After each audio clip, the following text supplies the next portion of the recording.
Hey, this is Kevin Kelly, and you are listening to the Stardom Cast. This is Jesse from Club Venus from Stardom, and you're watching Stardom Cast.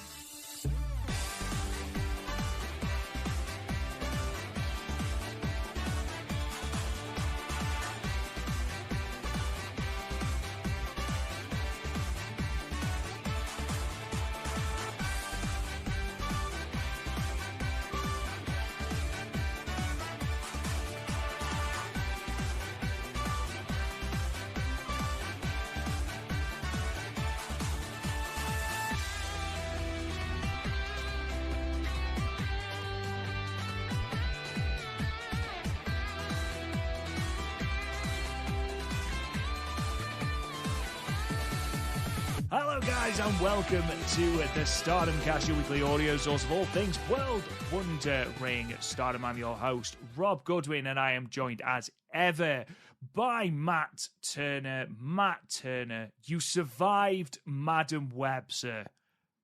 Yeah, I did. And I guess we may as well get into it. We'll get into my Madam Web movie review for those of you who didn't listen to the podcast last week. First of all, shame on you. No, I'm just kidding. No, this past Monday was me and my wife went to the movies to go see We did dinner and a movie. It was our Valentine's Day. So we went to go see Madam Web. And I'll give you a quick movie review. First of all, I'm really glad that it got the reviews that it did going into the movie because my expectations were really, really low. So the bar was really low. Rob, if I'm going to give this a letter grade, as you are a teacher, I'd give this a C+. It really wasn't as bad as everyone made it out to be, in my opinion. It was a little bit too long, maybe 20 minutes too long. If I'm going to compare it to a wrestling match, Rob, there was a lot of headlocks, hammer locks, wrist lock, back to the hammer lock, back to the headlock, another headlock to the wrist lock, where I was like, okay, we've seen it. Maybe an attempted drop kick every now and again. Once the movie picked up towards the end, I thought it got really good. And the ending leaves a lot for the future. Now, is this movie going to have a sequel? Probably not, because of what we have to see what the box office is. But I'm intrigued to see if they do like a Disney Plus series or a Netflix series off this, because it leaves a lot for the future. What's going to go on with the Madam Web series? Now I'm going to end it at this, my friend. And not only did I enjoy it, again a C+, my wife enjoyed it as well. She said, I don't know why it got such bad reviews. I pretty much enjoyed that. Like, it wasn't Infinity War, it wasn't Endgame, it wasn't Venom, Let There Be Carnage. Ha ha, Rob. It wasn't as good as that one. Ha ha, there you go. But if you're saying, Matt, sell me on this movie. Now, Rob, I know a lot about comic books, and probably the character I know the most about is one Spider-Man. Obviously, this is kind of like a very deep dive into the Spider-Man history. So now I only saw one trailer and really didn't read too much about this movie. So a few minutes in the movie, we see that Dakota Johnson, who is the big star of the movie, she becomes Madam Web. Spoilers, I'm sure everybody figured that out, that she is an EMT. Her partner in the EMT world is, I forget the guy's name. He's a great actor, but he was Will Ferrell's brother in Step Brothers. So he is her partner. So 5-10 minutes in the movie, they save somebody's life. They go into the hospital, and the daughter of the person that they saved the life goes over to Dakota Johnson and says, "Thank you so much, ma'am, for saving my life, or for saving my mother's life." She says, "Don't thank me," and points at her partner. Just thank Ben Parker.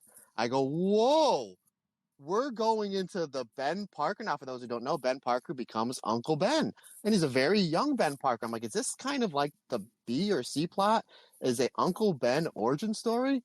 The next scene, these two are eating Chinese food, like I guess on their lunch break. And then Dakota Johnson says to what we now know as Ben Parker, "Hey, what are your plans this week?" And he goes, "I have a date, and I think this one's a keeper." He goes, "Oh, tell me her name." And I'm like, "Say May, say May, say Aunt May. Is this going to be Aunt May?" And he goes, "I can't tell you her name." I was like, oh my. So some of the B and C plots is a lot of like before even Peter Parker was born. So this was like, again, a B and C plot was almost like a Ben Parker origin story, which I thought was really cool because I'm a massive, massive Spider-Man fan. I am also a huge Spider-Man fan. The animated series that came out, to my mind, there's only the Batman animated series that comes close to touching it. That's sort of peak television for me, the Spider-Man animated series. So many Saturday mornings waiting desperately to watch it. The time I sort of didn't enjoy that series was ironically when Madam Web started showing up. I was just like, no, just keep giving me bad guys for Spider-Man to beat. I don't care about the weird witchy lady that looks sort of like a head teacher. I'm not bothered. So I'm already going into this film with a little bit of sort of deep-rooted hatred for her. But the fact that you've described it as watching headlocks, wrist locks, back to the headlocks, and so on, I'm glad that we can finally definitively sort of compare Madam Web or review Madam Web as a Randy Orton match, which I think probably best summarizes the plot of Madam Web. There you go, ladies and gentlemen. If you are a fan of the wrestling stylings of a Randall Keith Orton, then you will be a huge fan of Madam Web. I'm sure I'll catch it at some point, but I've got no desire to pay money to go and see it. No disrespect to anyone, and I believe the person you're talking about, the stepbrother from Step Brothers, isn't it John C. O'Reilly? No. His actual brother, the guy that owns the helicopter facility. That guy, guy, the one that like razzed them. I think it's Alan. I want to say Alan Scott, but Alan Scott is the Green Lantern. I forget. I heard one of my buddies' podcast do a review, and I'm like, that's that guy's name. And he usually does comedy, but he's more of a serious role. And again, I think he's in his 30s, but he looks like he's in his mid 20s here. But yeah, like I literally sat up in my seat, and my wife looked and goes, well, who does he become? I said, Ben Parker. I said, he's Uncle Ben. She's like, Peter Parker's Uncle Ben? I was like, yes. He goes, is Peter Parker even born? And I'm not, that's a little, I'm not going to get, that'll be a little bit too spoilers, because there is a lot of Easter eggs to Peter Parker coming along sometime soon in this universe, if Sony does decide to pursue it. So again, I don't know. I don't think it's going to do well at the box office, but how it ended, it was like, oh my goodness, there's so much more they can do with this universe, and I'm looking forward to it. But it was almost like a 100-minute origin story. Like take for example, folks, I promise you we will get to Stardom talk. Take for example, if they made lying. Turn off now. if you're still listening, we'll make it worth your while. But anyway, so it's almost as everybody knows the Peter Parker origin story.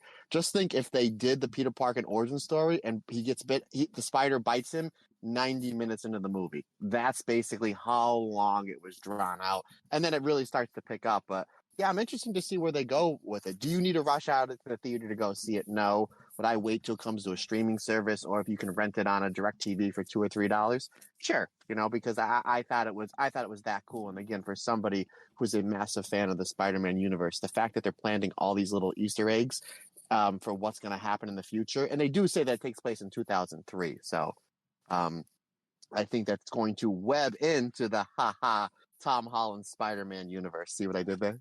Oh, honestly, mate, that was seamless. I loved it. For anyone, by the way, that Matt has just given away an enormous spoiler that Peter Parker becomes Spider-Man, I can only apologize for his filthy spoilers.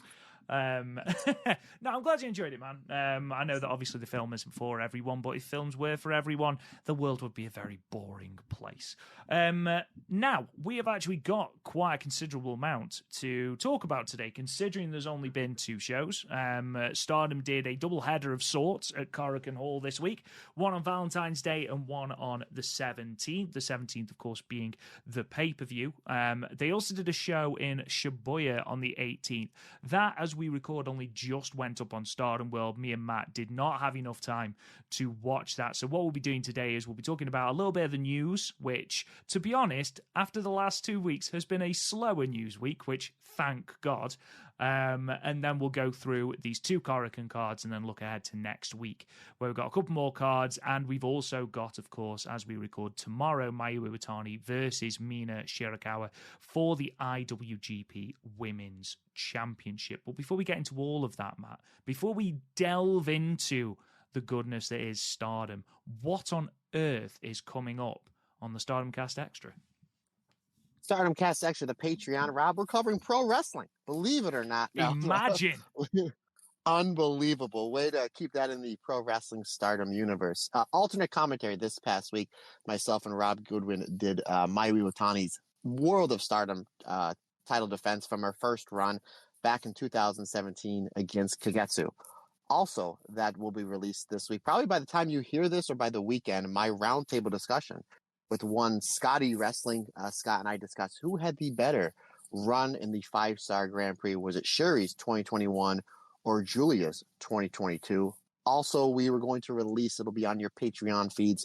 First thing next week, our alternate commentary, we'll see Giulia defending the World of Stardom Championship against Suzu Suzuki from Supreme Fight 2023. And speaking of Supreme Fight, on the Rossi Vice tier that you so aptly named, my friend, which I thought was a touch of genius as always, I did a compare and contrast. What show was better, Supreme Fight 2023 and Supreme Fight 2024? And we got a lot of really good response back since we've never done anything like that on the Stardom Cast Extra before.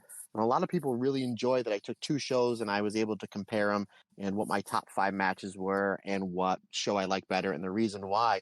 And since everybody liked it and it seemed to be doing well, I'm going to continue to do that, probably 1 or 2 every month on that top tier, that $10 tier. And let me know what shows you want me to compare and contrast. I'm thinking about maybe doing the Dream Queendom 1 versus Dream Queendom 2, maybe World Climax Night 1 versus World Climax Night 2 back in 2022. So let me know what you want me to do as far as comparing, contrasting shows, because you're in control. Like I said, we always take suggestions on this podcast, and we want to keep this as fan-friendly as possible. And then the last episode that will drop on this month, it's crazy to say as we record this, we're 1 week away from the end of the month of February. The last podcast we are going to be dropping is I will be interviewing my good friend and tag partner, Andy Heder, as we will be doing our What If. What if Team Blue and Gold were part of the current Stardom roster? I know that's one we were supposed to do a couple months ago. Myself, Rob, and Andy, we just couldn't get the time to figure out when we would do it. And I know a lot of our fantastic Patreon listeners kept asking. I keep asking, when are we going to do it? I'm going to be recording him, I think, Monday, and that'll be in your Patreon feed sometime before the end of the month. Rob, that'll take us to the end of February, which means we're rolling into spring. We're rolling into warm weather. Let's talk about the 4 matches we have coming up for the Patreon listeners for the alternate commentary in the month of March, sir. Are you ready? Yes. Yes, I am, he says, with no sort of... Do you know what? No, I am ready. Let's do this. I'll stall. You want me to stall? No, okay, so I've got it. Goes. I think I'm all right. All right. So Rob texted me about 2 weeks ago, and he said, hey, for March, alternate commentary, I would like to do Momo Watanabe defending the Wonder of Stardom Championship against one Utami Hayashishita back in 2019 that took place in New York City. I said, Mr. Rob Goodwin, that is phenomenal. Shout out. But if we're going to do Momo versus Utami for the white belt, let's do Momo versus Utami for the red belt from the 10th anniversary show from Korakuen Hall. So those are two matches we're going to do. I had another pick. We're also going to do one of my favorite, probably my second favorite, tag match in the history of Stardom as Soriano and Natsupoi defending the Goddess of Stardom tag team championships against Crazy Star, Mei Seira, and Suzu Suzuki. So that makes 3. We have one more match that we're going to give you. Rob Goodwin, what is that match? That match, he says, as he furiously checks the archives to make sure they haven't already done it. Damn it, they have already done it. Damn it. What was it? No, I'm curious. No, it's fine. It's fine because I do have a backup. I do have a backup, everyone, so don't panic. What we are going to be doing is from the 3rd of March 2019, we are going to be going to Nagoya and we are going to be locking in to one of the greatest Wonder of Stardom championship matches ever produced, as Momo Watanabe defends her belt against Jungle Kyona. Oh, great pick, my man. Great pick. I mean, to be perfectly honest, it's been one that I rewatched for Chasing the Dream. And it's just such a good match that I just feel like we need to go into depth on it because it is, I said it's one of the greatest Wonder of Stardom championship matches. I think there's probably a good call for it to be the best Stardom match ever. There are certainly people who have it in the conversation. So I'm looking forward to doing that with you. And obviously, you know, it's done in March. Why not do it again? And of course, a little bit more Momo in Jungle in people's lives, because good God, do I miss Jungle Kiona. Now that I'm thinking about it, Rob, I don't think we intentionally did this. So that's 3 Momo Watanabe matches that we're doing for the month of March. If we remember, last year and the year before, I think we did Momo March Madness. And we're also going to be releasing from the vault. Again, I don't think we did this intentionally. I believe we're releasing from the vault our second ever Patreon episode, which is Momo Watanabe's Wonder of Stardom Complete Championship Run Review from me and you, correct? That is correct. And I'm glad you brought that up, actually, because in terms of our retrospectives, next week on Tuesday, which will be the 27th of February, me and Matt will be dropping our review and retrospective of the first ever Stardom show, going all the way back to January of 2011, seeing the likes of Baby Mayu Iwatani, Baby Arisa Hoshiki, Baby Yoko Bito, Baby Yoshiko, as Stardom fires itself into the mainstream with its first ever show at Shinkiba. So I'm looking forward to that as well, my friend. Absolutely. And when are we recording that, my man? Did I miss that? We are recording that next week, don't we? We'll record it next week before we release it on the Tuesday, so don't panic. Oh, okay. No problem. Because I forgot. I know sometimes we do recording on Saturday. I forgot I'm away at Catch Wrestling this weekend. So because I don't have enough going on, I figured let me spend the entire weekend getting my arms, legs, and limbs stretched. Absolutely, of course. Let's delve into some news then. And perhaps the most important thing, before I sort of thank a couple of our brand new patrons, I have seen on Twitter that Risa Sera was rushed to hospital after her match today. I think she's been released and I think she's okay. But I can't find any proper confirmation that she has been released. She has been sent to hospital immediately following her match, I believe, with Chris Brooks. So obviously our thoughts and prayers are with Risa Sera at this time, and hopefully she makes a quick and speedy recovery. Fingers crossed it's just a precaution, but you never like seeing that, Matt. No, I did see that maybe about an hour before we record that Risa was in the hospital. So if you're mentioning that she got released, that means she was probably in and out there probably within an hour or two. So it might have been just like maybe a concussion protocol or something like that. So we hope she's okay by the time this drops, in your feed on Friday morning. Hopefully we have a little bit more news. But if she was in and out of the hospital within a few hours, sounds like it was just a precautionary.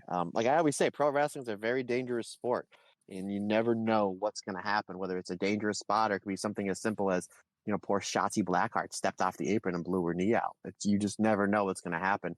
And it's one of the many reasons why I think that us as professional wrestling fans just need to appreciate what all the men and women do for professional wrestling. I think we just need to have a little bit more appreciation for what they do, what they put their bodies through, their minds through, just for our entertainment. So folks there on the internet that like to play armchair quarterback, don't be so harsh on the fantastic people that are participating in the world of pro wrestling.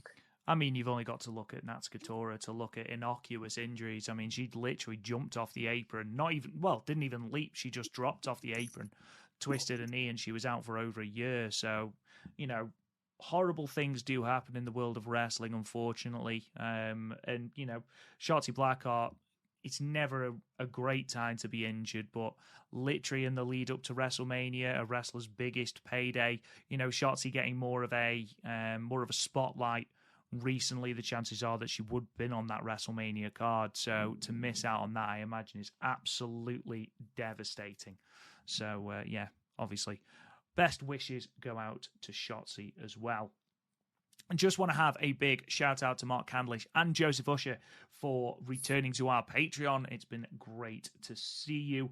And let's talk about some news. So after 2 weeks of negativity and uncertainty and all sorts of he said, she said surrounding Stardom and the impending split that we are going to get at the end of March, there has been some good news. And that good news is that the Cinderella Tournament is back. Stardom held a press conference yesterday, I believe, or maybe the day before. I can't remember. All my days have merged into one. Announcing that the tournament is back. 24 participants.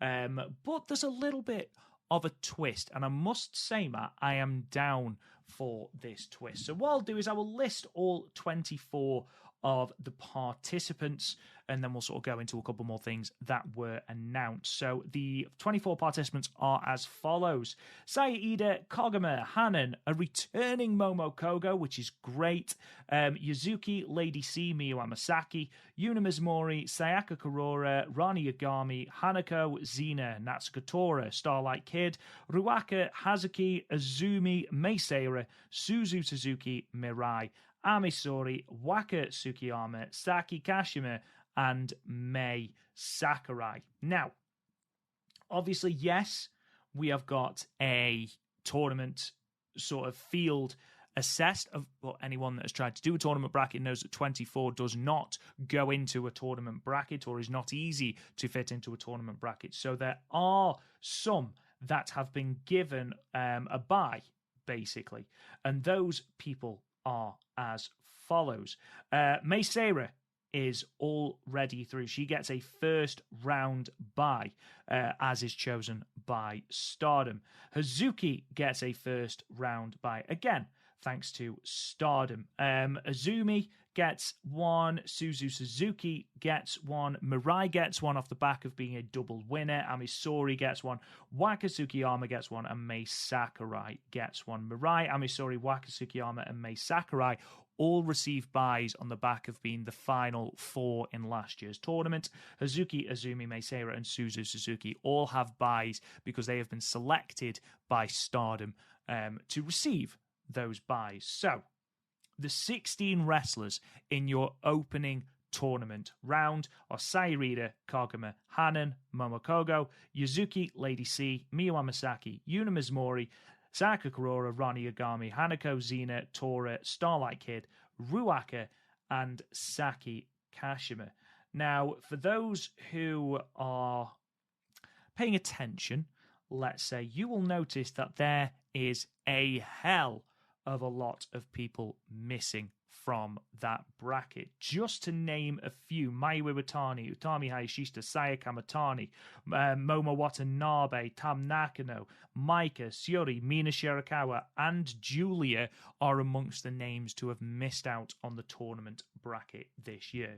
Now, I personally do not mind this, because Mr. Okada actually said during the press conference that he wants this to be almost a stepping stone, like it used to be, a stepping stone into that main event. And I think keeping out the champions, which is what they've done, obviously Micah, Red Belt champion, Mayu, IWGP, and so on and so forth, they've kept those champions out of it, which does free up that block to make it a rather intriguing tournament. Because if you go back over those names that I went through, and I'm not going to go through them again, don't worry, but aside from Hazuki, Azumi, obviously you can't look past Mirai, who is a back-to-back winner, Suzu Suzuki, Natsuko Tora, and Starlight Kid, maybe Hanan as well.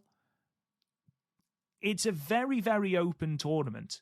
Like, I know people have said it's Hazuki and Azumi's to win. Me personally, I said that on Twitter as well. I think this is Hazuki's tournament. I think it's Hazuki's year, which ironically means it will probably be Azumi's year after years of saying that Azumi's going to win the tournament.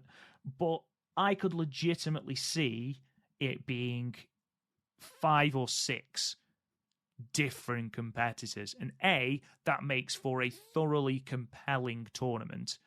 B, it means that you can cut down on nonsense finishes in order to try and eradicate the champions without making them look bad.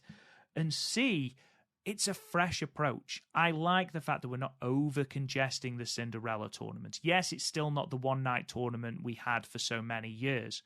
However, condensing the tournament and making it more about the people that haven't necessarily ascended full-time to the main event, I think is a perfect look forward for the Cinderella tournament. Matt, what about you? Rob, buddy, you cut out. Can you name every single participant in the tournament again? I'm totally messing with you. I was getting full Excalibur then. You were going to turn heel on me. You were going to super kick me and throw me through the barbershop window. Anywho, no, I know, everybody's first reaction on social media was like, where's Mayu? Where's this? Where's that? I'm like, if you remember last year, the tournament was absolutely loaded. And I think there was like 21 matches night one, and like 9 or 10 of them went to a draw, something like that. And by the time you got to the main event, you were just so exhausted. Like, I don't know who's left, but there's so many buys, and this person has a first round buy and now is getting through because 84 matches went to a time limit draw, which I'm sure you're going to see a double elimination here or there, a time limit draw here from there. Obviously, it's going to be nowhere near as what it was last year. So you're going to have those participants that are, again, almost like a stepping stone to get towards what's either going to be, winning the Cinderella Tournament and getting a shot at the Wonder of Stardom Championship or the World of Stardom Championship. Not only that, but I believe, correct me if I'm wrong, Rob, night one, the opening night, isn't the Yokohama Budokan, correct? Yes, it is. Now that's a building they're going to want to get something around 2,900, 3,000 people. So I think what they're going to do is by leaving out the main champions, Micah's not in it and Tam's not in there.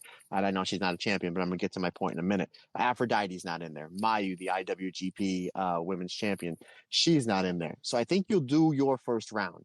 Maybe you'll have like an 8-person special tag match to those wrestlers that have the first round bye. And that'd be fun. Just mix them up any way you want with those 8 wrestlers and getting a first round bye, and then we're going to give an 8-person tag on night one in the Yokohama Budokan. That'd be a fun match. And then I think they're going to do Micah, because we know we're getting Micah and Tam. I think they're going to do Micah and Tam at the Yokohama Budokan. Again, what a loaded card that's going to be if you're going to get your opening round of the Cinderella Tournament. And then your main event, or one of your main events, is going to be a World of Stardom Championship match with Micah, the newer champion, defending against the wrestler who never lost the belt. I think that'd be a really, really good booking decision. And then again, you mentioned it a little bit ago, partner, that we're getting Mayu and Mina this weekend for the IWGP Women's Championship. We know that match is going to be great, but it's on a New Japan card. What if that match is great? It's not a what if. That match is going to be awesome. What if they're just like, that match is great, we're going to turn around and do a rematch with these 2 wrestlers because they're not in the Cinderella Tournament, either on night 1, night 2, night 3, or the final night. That's the way they can go about it. And again, you don't have Aphrodite in this tournament as well, so you can see maybe a tag team title match somewhere going in this tournament as well. So I like the way that they're doing that. I like that. It's like, okay, we know that, like, last year Mayu was in it and Utami was in there. And as great as they are, we know they're not winning the Cinderella Tournament. They've been in that upper echelon for years. So why waste everybody's time? Why? Mayu and Saya Kamatani last year on night 1 went like 3 minutes. It was like the biggest heartbreak ever because everyone was so excited to see it. And it's like the entrances were longer than the match. So at least this way we're going to get more quality than quantity.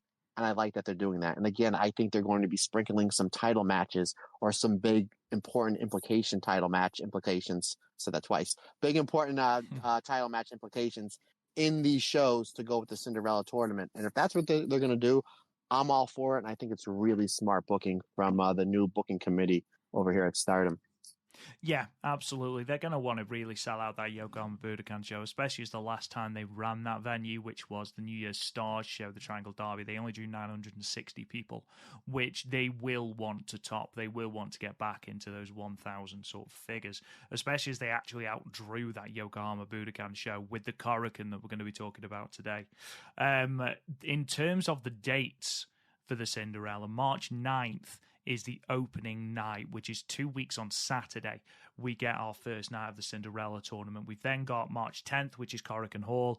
We've then got March 16th in Himeji. We've then got March 17th in Maibara. And then March 20th in Nagoya will be the finals. So I know that you said, Matt, about maybe having Micah versus Tam run at Yokohama Budokan. I wonder if they'll put that on the final card with it being in Nagoya. What do you think? No, that's a possibility because they did that 2 years ago with, I think it was Himika and Shuri. Remember that in 2022, they had the Cinderella finals, those 3 matches, and then they loaded with a whole really big stacked card. That's a possibility. Or they can do one Micah title defense on night 1 and then a Micah title defense, somewhere else down the line. I mean, there's a lot of different options they have. Or again, they can put one big title match on each of one of these nights. Again, you have Mayu, IWGP champion. You have Aphrodite, the tag champs. You have Soriano, the Wonder champ, and then Micah, the World of Stardom champion. So you have those 4 big champions doesn't matter who they put them in their ring with. They're going to have great matches that are going to sell tickets, that are going to sell pay-per-views, that are going to sell Stardom World subscriptions. And again, you can put these championship matches on each show and mix them in with the Cinderella Tournament. I think it's going to be an absolute banger of a handful of shows. I think it's good as well that we do have these seeds. You know, these are the favourites. We know this. But it gives the people like Hazuki as well that recognition that she thoroughly does deserve, because I do feel like Hazuki is in a little bit of danger of becoming like Jungle Kiona and also Ran, you know, someone who is notoriously fantastic at putting on brilliant matches whenever she's given the tap on the shoulder, but is in danger of not having the singles gold to go along with that.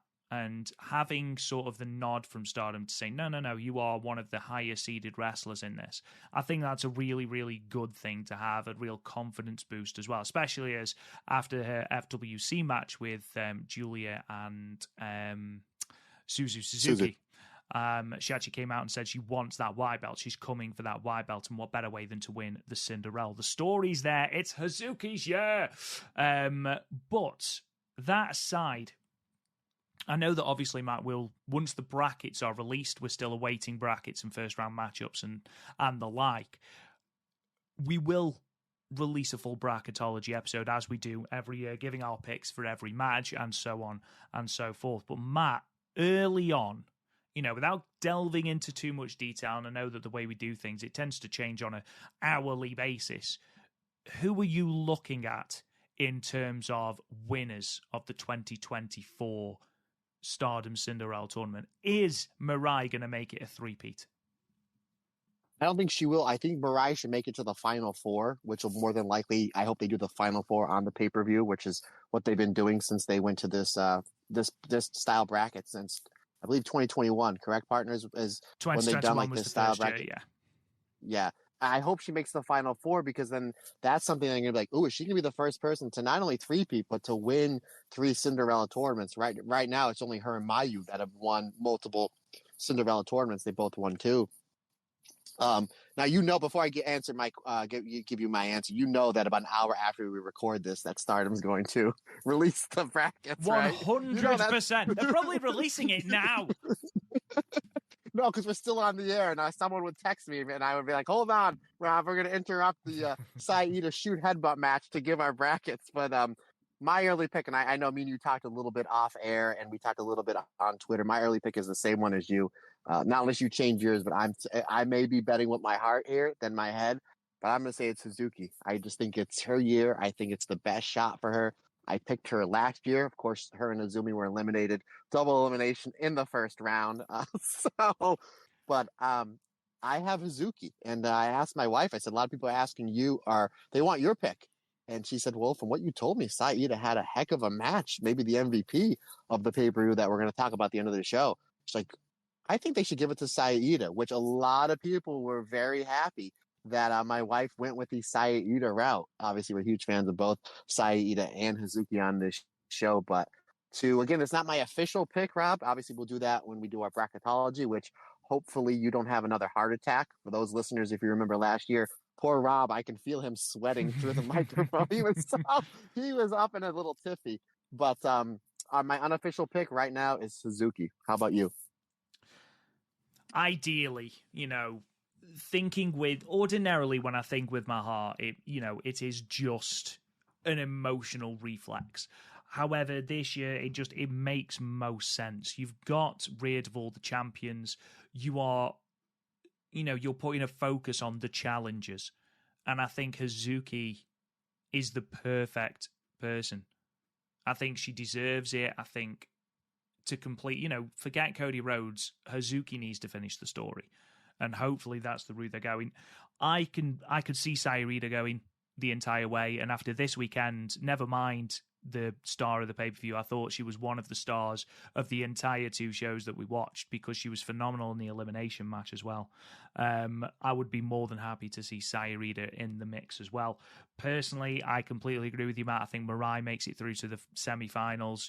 She's a 2-time winner of the tournament. She's a former white belt champion, so it makes sense to have her in the mix. I can see Amisori being in the mix. My final four at the moment, and again, this could very much change. Well, it will change because the brackets will sort of force my hand somewhat. I can see the final four being Starlight Kid, Mirai, Hazuki, and Suzu Suzuki. Rob, I have 3 of your 4. Take Suzu out and replace her with Azumi. Do you know what? It's between Suzu Suzuki and Azumi. I would like to see, in my ideal situation, and again, it depends how the brackets pan out. And again, ladies and gentlemen, we will be going through a full bracketology episode where Rob will gently just melt into a puddle of anxiety. And you'll hear it all live on the Stardom Cast, so wonderful. But I'd love to see Hazuki beat Mirai in the semi-final, and then I'd love to see Azumi versus Starlight Kid in the semi-final as well. Because I think you've got that rivalry first. They've always been sort of competing for that. Who's going to be the first to do things? You know, Azumi was the first one to win the high-speed title. Starlight Kid was the first one to win the future title. Azumi was the first one in the 5-star Grand Prix, and so on and so forth. So it's interesting. It's an interesting story, and I think it would be really cool to have those two. Who's going to be the first one to win a Cinderella? Who's going to be the first one to make it to the Cinderella final? I do think it'll be Starlight Kid, by the way. I do think we're looking at a Hazuki versus Starlight Kid final. But, and this is crucial, I don't think Starlight Kid wins because for me, the Cinderella tournament is a face tournament. I can't think of any heels that have won it. Giulia was a tweener, but I don't really think there have been any outright heels that have ever won the Cinderella tournament. And at the moment, Starlight Kid is very much a heel as a member of Oedetai. So unless there is a complete about face and she becomes a face again between now and the 9th of March, I don't know. I don't think this is her year. I can see her as a future winner if she stays with Stardom because I can see her being the face of Stardom going forward. However, as a heel, I don't think she makes it. I mean, is that just me being very naive, Matt? Or, you know, you think about the entire concept of the Cinderella. You think about, you know, the photo opportunity at the end where they're in the dress, they've got the crown on. That doesn't strike me as a very heel-centric thing to do. I can't, for example, imagine a Ruaka doing that or a Natsuko Tora doing that or Arena doing that as they're members of a Oedetai. I see your point. I'm going through all the winners in my head. It's Mayu, Toni Storm, Momo, Arisa, Giulia. Giulia was probably the closest thing to a heel, but she was just so badass that, again, you tweener, you hit it. You know, the immortal words of late great Tracy Smothers. I'm a tweener, man. So Giulia, yeah, then you have Saya Kamatani, the ultimate baby face, and then Mirai. So, yeah, you have a point. I see that. Also, at the same time, Starlight Kid is almost in the Io Shirai, like I'm a heel, but I'm not a heel because I'm so darn good. So I see your point where she's technically a heel, but who's booing her when she's wrestling? She's charismatic. She's got the mask. She's got the cool entrance. She's phenomenal in the ring. She doesn't cheat as much as really she should or she used to. So, yeah, I see your point, but at the same time, kind of cool visual with Starlight Kid with the dress, with the mask, and then on top of the mask, the crown. So that could be something interesting as well. But I see your point.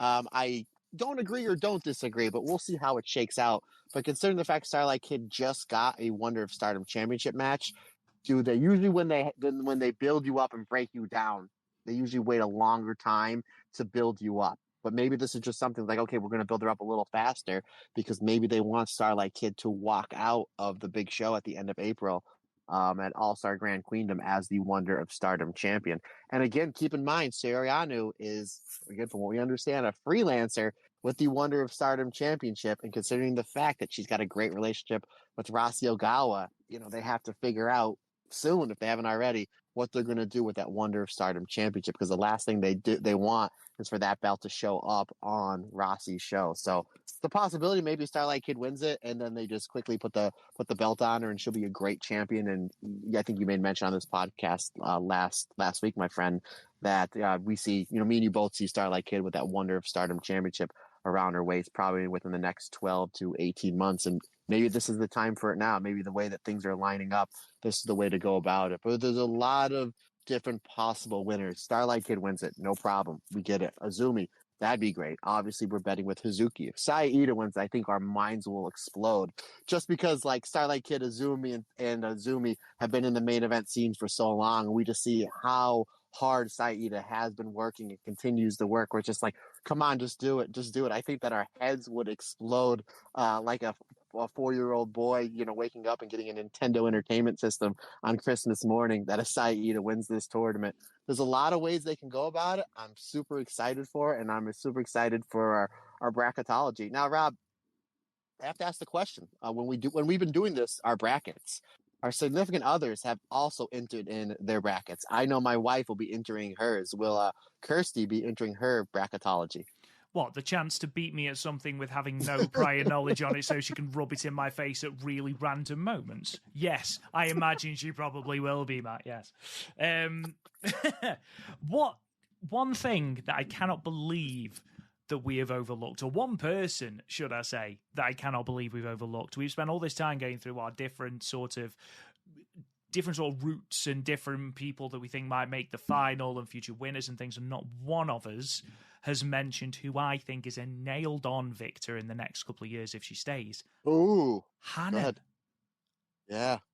Like, how have neither of us mentioned Hannah? And again, it depends entirely on how they structure these brackets as to who makes, the semi-finals. Because, if Mirai and Hazuki are in the second round, then you know for a fact that obviously it's not going to be a semi-final between those two, which opens the door for somebody else. I would love to see Hanan win it. I think if you're looking at the future, the whole point, according to Mr. Okada from Bushi Road, is to highlight those challengers. Then Hanan is the perfect fit because there's no one in the company more improved than Hanan. There's no one in the company that feels like she has potential star written on her as much as Hanan does. And she's an uber babyface. She's not just a babyface, she's an uber babyface. So I think that picture of her in the dress with the tiara, I think would work really, really well. But again, it's another person you can add to the already 12 winners we've given to this tournament. Again, so much is up in the air until we see the bracket, which I imagine I'd be very surprised if we haven't seen it by this time next week. Very, very, very surprised. Last thing, just on the tournament structure. So I mentioned that the final is going to be on the 20th of March in Nagoya. That will be a pay-per-view, as we know. The champion ordinarily, and has pretty much the entirety of the tournament's run, will get a wish, and that wish will manifest as a Wonder of Stardom Championship opportunity. We assume that that's going to be the case here. Matt, I don't know if you know this, but the biggest show immediately after that final, would you happen to know when that is? EC Dub. Would I be correct, sir? I don't want to say that Stardom should run that white belt match in the ECW arena in front of clamoring Stardom fans. But can you imagine if they actually run that? And I know, Matt, when we announced that we were going to do Philly Mania, we joked how good would it be to see Hazuki raise that white belt in America. Oh my God, how good would it be, Matt? Because this is getting progressively closer. Obviously, we're talking about this, and Hazuki has not even entered the tournament yet, never mind won it. But I just think it would be really cool if we're there in attendance. Hazuki finally, at 0-5, finally gets that monkey off her back, finally holds the white belt in the air. Because again, I see so many parallels at the moment between her and Jungle Kiona, and I don't want Hazuki to leave this company and not have the singles gold she deserves, because that's one big regret I have for this company, is that Jungle Kiona was out of the company before she was able to complete that story and get that singles gold. Because the moment that she got that gold, because it happened in Nagoya, of course it would, but I just think it'd be absolutely perfect. It would be so good, but it didn't happen. Hopefully it happens with Hazuki. I don't know if you saw the press conference, Matt, but it is a press conference, therefore it's absolute carnage. Couple of things. Momo Kogo made a quitting joke in the midst of everything that is going on with the company. She was like, I did think about quitting. Quitting, being a loser. Oh, Yeah. Love That it. you should have headbutted a wall. She said that she's coming for the tournament. She's back, which is great. There's been loads of videos on her Instagram and stuff of her working out and getting into shape. So great stuff that she's coming back. Azumi managed to have everyone hysterics because she said the wrong thing at the end. And ordinarily, when you say the wrong thing, you style it out. So Mayu is so used to saying the wrong thing by now that she's used to just styling it out. Azumi had no chill whatsoever. She said the wrong thing, corrected herself, and then spent the next 15 minutes of the press conference absolutely howling with laughter at herself whilst Hazuki's trying to keep a straight face next to her. Absolutely fantastic. Incredible stuff. Let's move on then. Now, Matt, I don't know if you've seen the interview that Mayu Iwatani has done with NJPW 1972 before in sort of preparation for her match with Mina Shirakawa. Have you read this? I have. I've read a little bit on our good friend Scotty Wrestling's Twitter page, so I've only been able to brief just a little bit of it. But hey, my man, you know the best place where I get my news is the Stardom Cast with Rob Goodwin. So go have at it, my man. Have at it. There you go. This interview. This is not Tokyo Sports, so this is not kayfabed, and Mayu takes that to the nth degree. I think she's a little bit too honest in some cases. She is brutal at times. So this is obviously in preparation for her fourth IWGP Women's Championship defense against Mina Shirakawa coming tomorrow as we record, 23rd of February in Sapporo on the New Beginning in Sapporo Night 1 card. They ask her all sorts of questions. It's a really long but really, really good interview. They talk about sort of the direction of Stardom. They talk about Mayu's match with Mercedes Moné. They talk about where her match with Syuri stands in her own personal sort of Hall of Fame of matches for her. She rates it really highly alongside her matches with Io and Kagetsu. She also talks about Mina Shirakawa, and good grief, Mayu goes to town on Mina. So we already know that Mayu has said that winning a championship is a tall wall to climb. And the interviewer actually says, it sounds like you're paraphrasing what Tanahashi said to Okada. And Mayu laughs and says, yeah, that's exactly where I got it from. I just had to change it because I didn't want to directly copy Tana, which I thought was funny in itself. But she then goes on to mention the fact that Mina has changed her style a lot and can't seem to stick to one style. Mentions the formation of EXV, which is the fourth faction she's been a part of in Stardom, and notes that she seems to have a mentality of new faction, new belt. And then, perhaps even worse, then says that she doesn't know what type of wrestler Mina is, only really thinks about her having her face blown open by Saya Kamitani's knee in 2022, and then goes on to reference a match that Mina and Unagi had that was so bad that Mayu chewed them both out backstage for potentially turning fans off the product.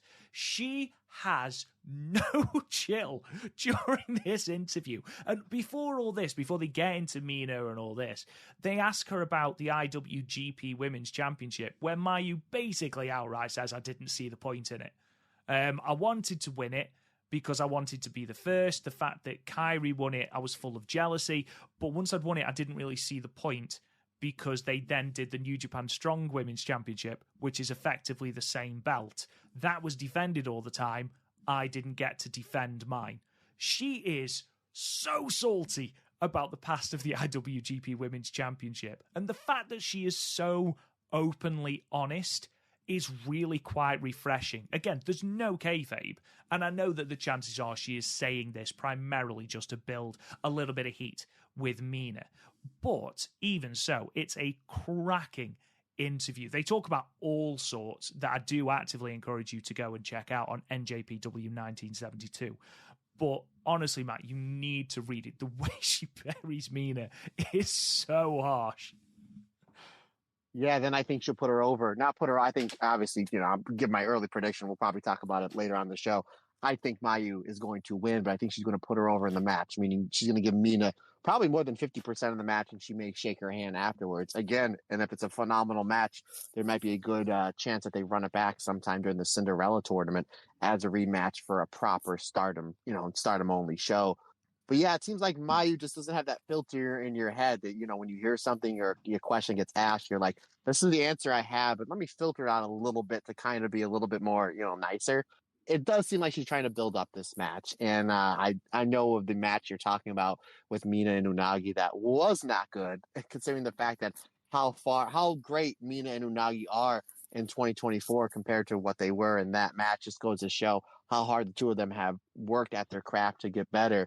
But again, that just shows you how much Mayu cares about Stardom and the product, saying, you guys are so bad out there that you need to get better in order to have Stardom become a better promotion. Or, we don't want to turn anybody off to this promotion that I've literally been here since day one, that I've given my neck for. So it just goes to show you the passion that Mayu has for Stardom, chewing Mina and Unagi out. And let's also, let's put Mina over here a little bit.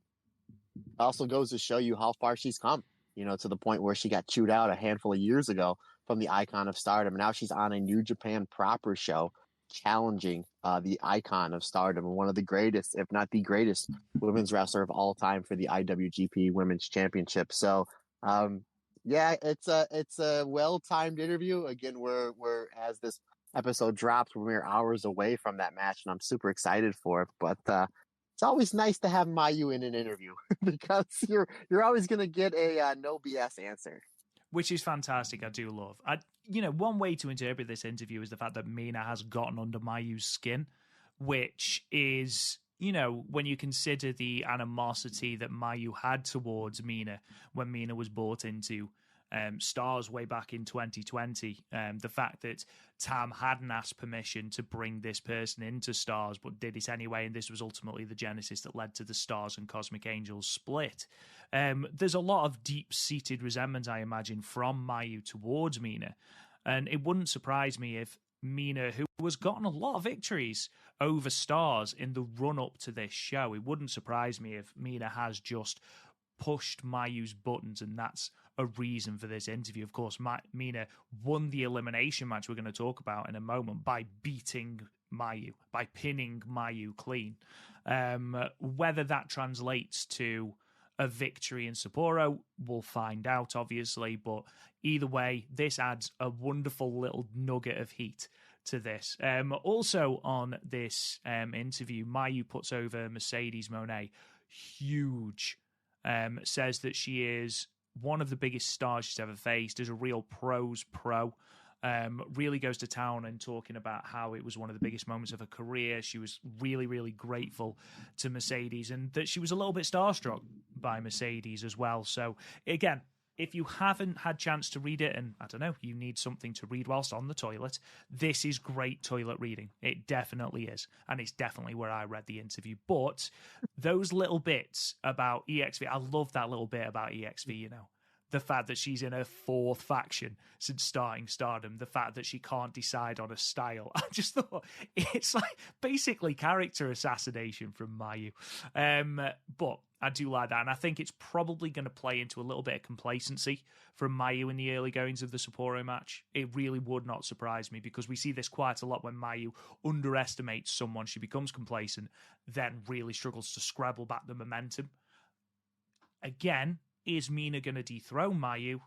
We'll talk a little bit about that when we get to our previews at the end of the show.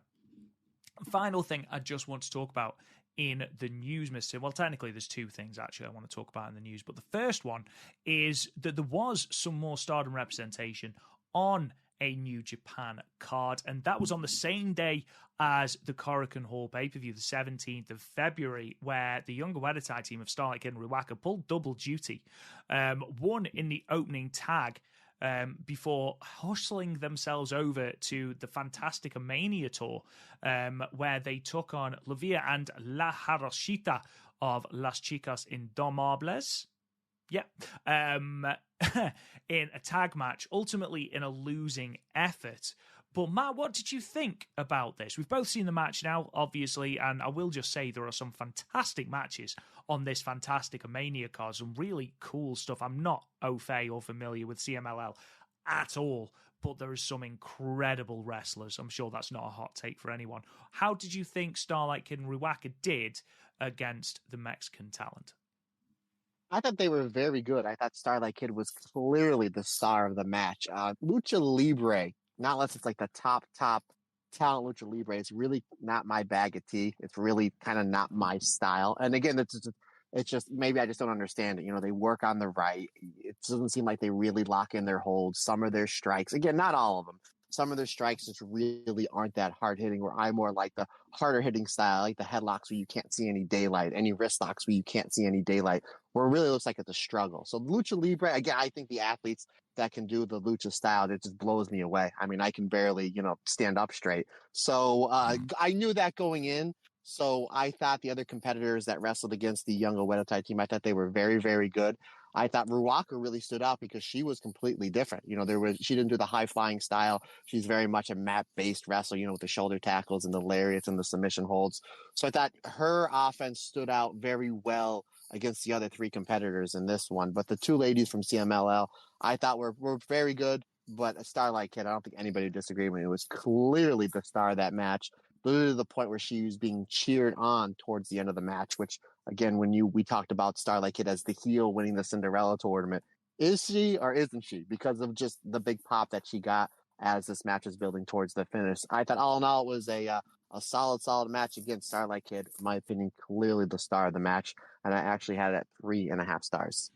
Yeah, I thought it was a solid effort, definitely. I think Starlight Kid was certainly positioned as the star of the match, the centerpiece of the match. She was the person that took the heat to begin with and wrestled control back later on. Even the fact that she slipped during that first Acai moonsault and was still able to claw back the fans was real testament to how good she is.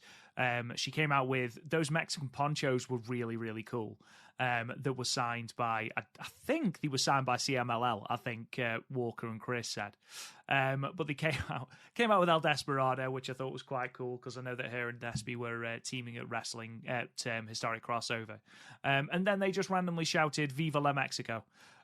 Which was quite cool. But I thought Ruaka did quite well here as well. I thought she was, she did what she needed to do. She did it well.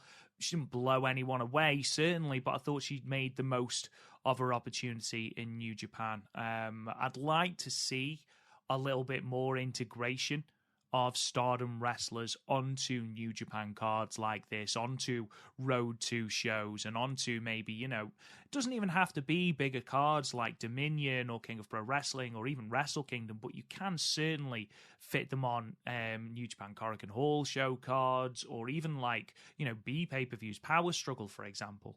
I would like to see more integration. Obviously, we've seen it here with Starlight and Ruaka wrestling Las Chicas Indomables, and we're obviously seeing it with Mayu and Mina Shirakawa. I've seen quite a few people that say that Starlight Kid has missed her calling, having an excursion to Mexico, and I'd certainly like to see Starlight Kid perfect her craft in Mexico. I think she would come back a completely different wrestler in the best possible way. I think she'd look absolutely tremendous. Final thing that I want to talk about, Matt, is Philly Mania. Obviously, our live podcast will be live on the 4th of April, and we actually have the information and everything on our website, stardomcast.com.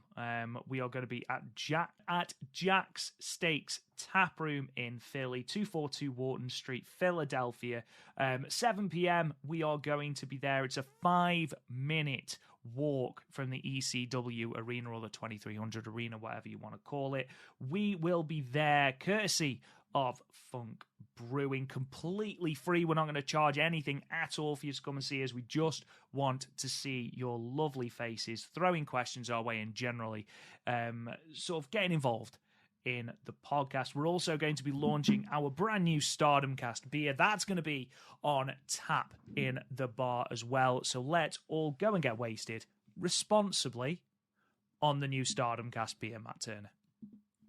Yeah, well, I'm everybody's DD, so I will have maybe one or two with you guys at the bar. Then I got to make sure that that we get back to the hotel safe, or if we go to another show afterwards, which is another discussion for another day, or maybe later on in the day. But yes, not only will we debuting our beer, which I believe is going to be on tap, but they're going to be cans as well, so you can come and get your collector 6-pack of the Stardom Cast beer. Is going to be our logo that you see over here, on the podcast.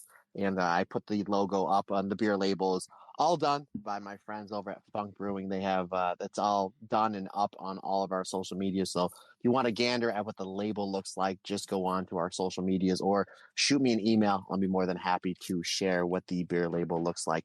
We don't know how long we have for the podcast, or actually, I think we're probably going to figure that out next week. I think myself and Sean have our editor-in-chief, Sean, because Sean's going to be the one that's going to set up all the sound for us. We're going to have a phone meeting with Jess. I believe her name is Jess, the owner of the bar, and we will ask the question of how long we're able to podcast for. So we know the general idea is for us to review the show that we just watched, kind of like a live review of what we just watched. And then if we do have time, we would like to do a live Q&A, and then maybe do even a Q&A to the fantastic listeners of this show that won't be able to make Philly Mania, Rob. So that should be interesting. It's exciting. Again, it's only a 5-minute walk, and great job, partner, on the graphics and the flyers for the show. So, and if you're going to be there, please let one of us know so we can kind of get a head count at the bar, so we're not breaking any fire codes or anything. But there is an outside and an inside. From what my understanding is, if there's too many people inside, you're more than welcome to go outside, and that they have sound set up outside, so you will be able to listen to myself and Rob talk about the wonderful professional wrestling company that we love so much, called Stardom. And now, Rob, now if there's any, I'm sorry, go on. No, after you. I was going to say, there's actually a little news segment that I want to talk about with you. So whenever you're done on the portion of the news segment, there's something I want to go over with you. But go ahead, my friend. You were going to say something. That sounds utterly terrifying. But no, it was just that I know that the DDT show starts at 8. So if you want to come and see us, then go to the DDT show, please feel free. Again, it's a 5-minute walk from the venue, so would love to see as many of you there as possible. Hell, we might even drop in on the DDT show. We don't know yet. Now, Matt, what would you like to talk to me about? I'm ever so slightly scared. No, shouldn't be scared. I saw this on Twitter the other day, and I figured this would make for a good discussion on the podcast. So I don't know if you saw, Saya Kamatani put a tweet out 2 or 3 days ago saying that she met with the brass at Stardom and Bushi Road for new merchandise, and there's going to be new merchandising coming out. Now, she didn't say if it's Saya Kamatani merchandise. She didn't say if it's Aphrodite merchandise. She didn't say if it's Queen's Quest merchandise. She just said there's a bunch of new merchandising coming out, and she's really excited for it. And I'm paraphrasing. About 2 hours ago, Azumi tweeted something out that there's a double photo shoot that the members of Queen's Quest are going to be a part of this weekend, and she's really excited for the photo shoot. The reason why I find that interesting is we know the roster. There's certain members of certain factions and wrestlers that are going to be staying with Stardom, and some that are going to be Rossi's company. Bushi Road would not invest time and money into one Saya Kamatani or Azumi or whoever else if they know they weren't staying with Stardom. And I just find that very interesting. So we don't know who's staying, who's going, but if Saya's tweeting out that she met with the brass at Bushi Road to talk about new merchandise, my opinion on it is that Saya's staying. And then I just thought it was really interesting that Azumi said there's a double photo shoot with members of Queen's Quest this weekend. So that's just kind of something I kind of just wanted to get a little quick discussion with you. I mean, there's always going to be little nuggets that you can take whichever way you want. It does make sense if they're talking about brand new merchandise with Stardom, then it does sort of indicate that they are not going to be leaving. However, I will just make the point that Unagi left and Stardom was still selling Unagi stuff for a good while after she left. So there is a chance that they are just, sort of getting in while they can. Let's have a shirt.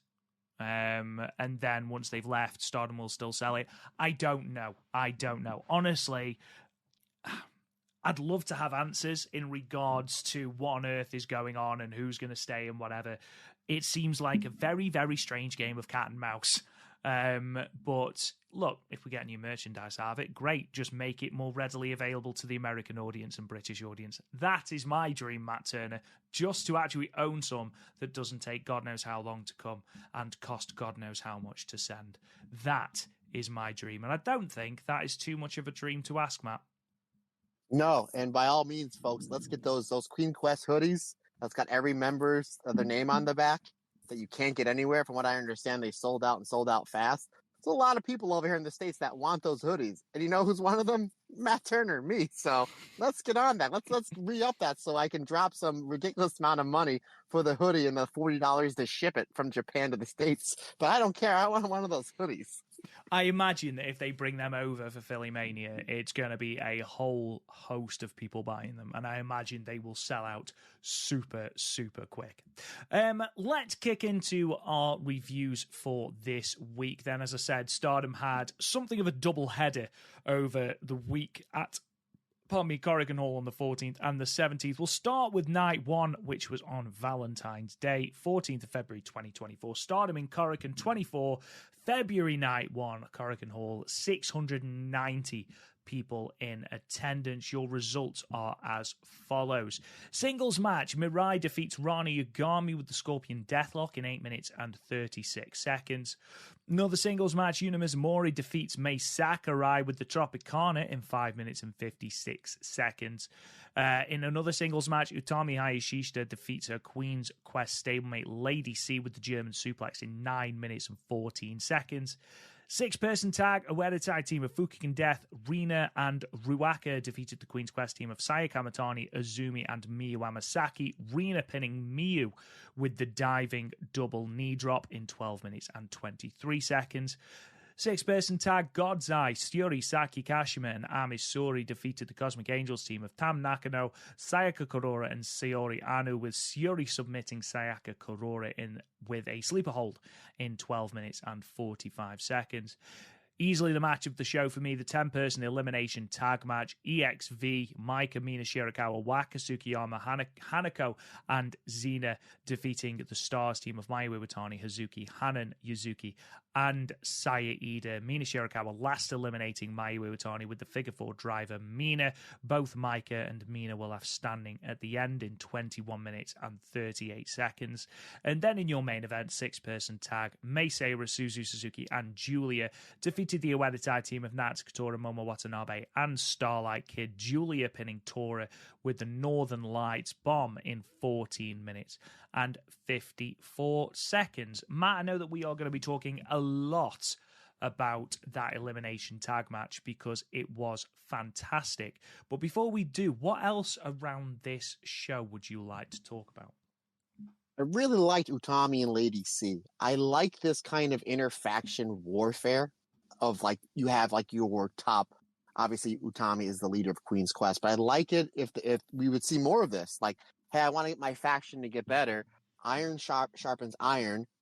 Let me, the leader, go up against one of the newer and younger members of this faction to get them better. I like that. Like, I'd love to see a Mayu versus Yuzuki match. I would love to see like a Momo versus Rina match. I would love to see a Sherry versus a Rana match. I thought that was really, something different. And afterwards, they shake hands, like, hey, this is, I'm going to teach you how to get better. And the best way to do it is to fight you in front of a live audience. I thought it was very well done. I thought Utami gave Lady C a lot. I think Lady C is one of the more underrated wrestlers in this company. And I thought that, for the 10 minutes it was in the ring, I thought it was excellent. I thought they, again, you're in Korakuen Hall, pretty much Stardom's unofficial home. Utami's one of the pillars of this company, regardless of what company she's going to be in the next few months. For her to shine up Lady C like that, I think it just makes Lady C and Queen's Quest a better faction, Rob. We've always said that Queen's Quest versus Queen's Quest are the best interfaction matches. They do interfaction matches better than anyone else does. And I think it's just because they have that understanding that, yes, we're stablemates, but we are only going to get better if we go hell for leather at each other. And it did feel very much like Utami taking Lady C under her wing. And I like that. I really like that. Sort of that mentorship in Queen's Quest. It's similar to what she had with Momo Watanabe back in 2018 and 2019. So the fact that she's willing to pass on that knowledge then to Lady C is really cool. And like you said, the singles match itself was great. I thought Utami, led the match incredibly well. But you're right, Lady C perhaps doesn't get the plaudits that she does deserve because she's a solid worker. Maybe she's not one of those that's going to crack the main event or even, the semi-main event, but she is a solid, reliable hand in that sort of lower mid-card area that you know what you're going to get with her, and it's always solid. And she's another one that has improved mightily over the last 2 years, Matt. Yeah, they're getting really, really good stuff. And other than the elimination tag match, or the co-main event and the main event, I thought the Cosmic Angels versus God's Eye match was really good, especially with Sherry giving, we just talked about Utami giving Lady C a lot. Sherry giving Sayaka Kurora a lot towards the end. I thought it was really, really good. And considering the fact that poor Sayaka Kurora in these last handful of matches she's had, she's just getting her butt whooped. I mean, you had to get, in the match that she had against Tam Nakano last week, Tam just beat the bejesus out of her. And then afterwards, like, can I join the faction? Which I thought was cool. And then Sherry holds nothing back, but she gives Sayaka Kurora a lot in this match. I thought both factions worked well together. I thought all participants in this match worked really, really hard, and it really made for a great finish. And I don't know if you noticed this, Rob, the last 3 matches that Sherry's won, she's all won with the sleeper or the rear naked choke. So I like that she's using a very simple, catch wrestling, jiu-jitsu, submission hold, very like jiu-jitsu, 101. One of the very first submissions or chokes that you learn is the rear naked choke. Obviously, we know that she can do, she's great at a whole bunch of submissions, but like the easiest one to get on, the most effective is the rear naked choke. So it's nice to see that she's putting this submission hold into her already dangerous game. So I thought that was really, really cool that we're building up the sleeper hold, the rear naked choke from Sherry. Yeah, she seems to have been using this a lot more, which again, the more you expand your arsenal, the more exciting a match can become because you don't necessarily know how a match is going to end. If you look at that run of Giulia, I believe in the 2022 5-star, where I think she won every single block match with a different move at one point. So, and Syuri has an absolute litany of submission moves that she's able to win a match with, and it makes her so dangerous. But the fact that she eats that spear from Sayaka Kurora, who is another one who is improving all the time. Again, and I say it every episode, it feels like she was the one of the rookies that I was least excited about, not in a horrible way, but, I was really excited about Yuzuki because she didn't feel like a rookie. Really excited about Rani Yagami because she came with that sort of shoot fighting mentality, that Shuri style. And Sayaka Kurora just felt like, someone who was solid but didn't really have an identity. And now I think with being added to Cosmic Angels is an absolute no-brainer. Yes, she is probably going to eat a significant amount of pinfalls. She's one of the only people left this year who hasn't had a single victory in Stardom, one of those being Hina and the other being Tekla, both who have been out with respective injuries. So it's probably only going to get worse before it gets better, but from an in-ring standpoint, Sayaka Kurora, I think, is improving at a rapid rate of knots, and it's really, really cool to see. You look who she's in the ring with there, Tam Nakano and Sioriano. The way that she is going to improve with those two is really going to be a sight to behold. But I'm sick of waiting, Matt. Let's talk about this elimination tag match, because as fantastic as this match was, as well structured as everything was, as much as everyone got their licks in, everyone had their moment to shine, for me, this match is about one person, and that one person is Saya Iida. Because there's that one point when Mayu is completely out of it on the outside, and effectively Saya Iida is taking on both Maika and Mina Shirakawa on her own. Take away for a moment how much Saya Iida's lariats have improved and how she pretty much beheads anyone with those lariats she throws. And we'll be talking about how big those lariats are that she threw in the New Blood tag match in a moment. But here, I thought she was tremendous. The work that her and Hanan put in together against Waka Tsukiyama in the early goings, and then her resilient underdog babyface sort of performance against Mina and Maika, it was because of this weekend that I actually think, you know what, if she did win the Cinderella, she thoroughly deserves it because she felt like a star here. She was eliminated after Hazuki. She was eliminated after Hanan. She was eliminated after Yuzuki. At one point, I completely forgot that Mayu hadn't already been eliminated. I thought it was Saya Iida against the world. However, Mina Shirakawa, Maika, EXV felt like a real force here. I thought Xena looked fantastic. The powerbomb elimination to Hazuki looked really, really cool.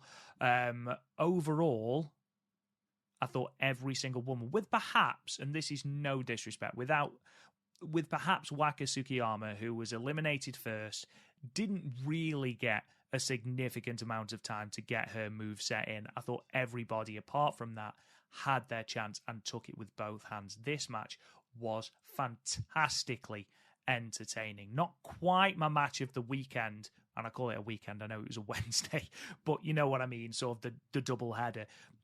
It's very, very close run thing, though. I thought this was tremendous. Built Mina up as a genuine threat towards Mayu. Mayu selling like an absolute star for Mina and Maika. But again, this match, all about Saya Iida, 4.25 stars.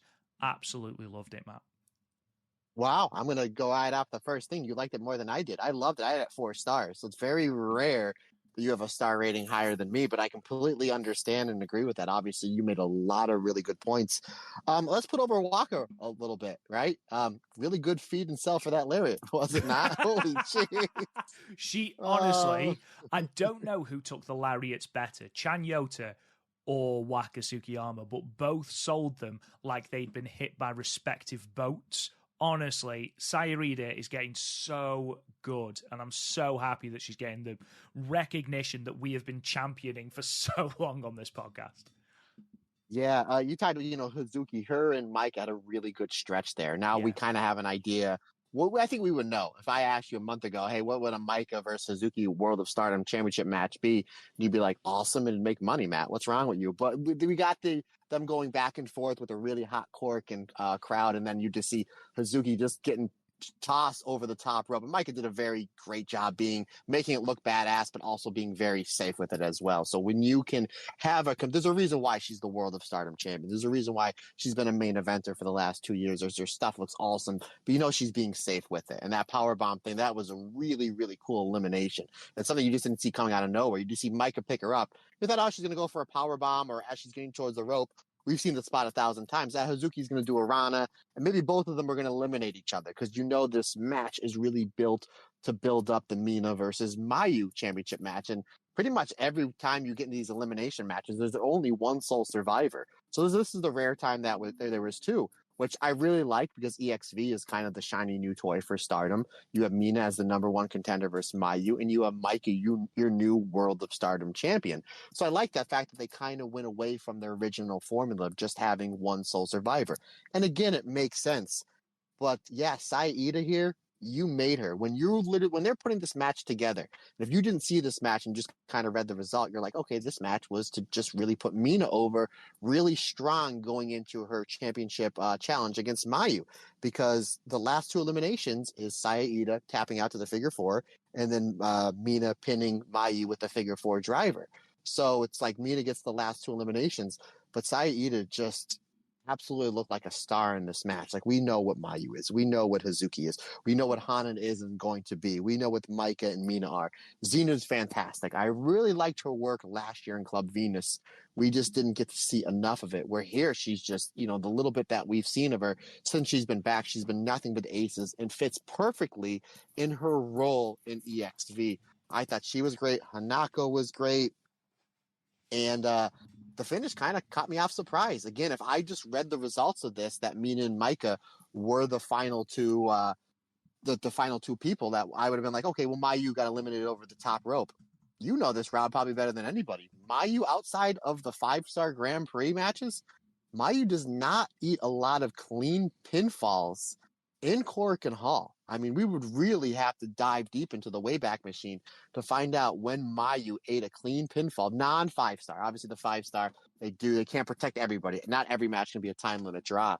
But I can't remember the last time Mayu ate a 1, 2, 3 in the middle of the ring on a Korakuen show, which goes to show you how much stock they're putting into this Mina versus Mayu match. The psychology was brilliant.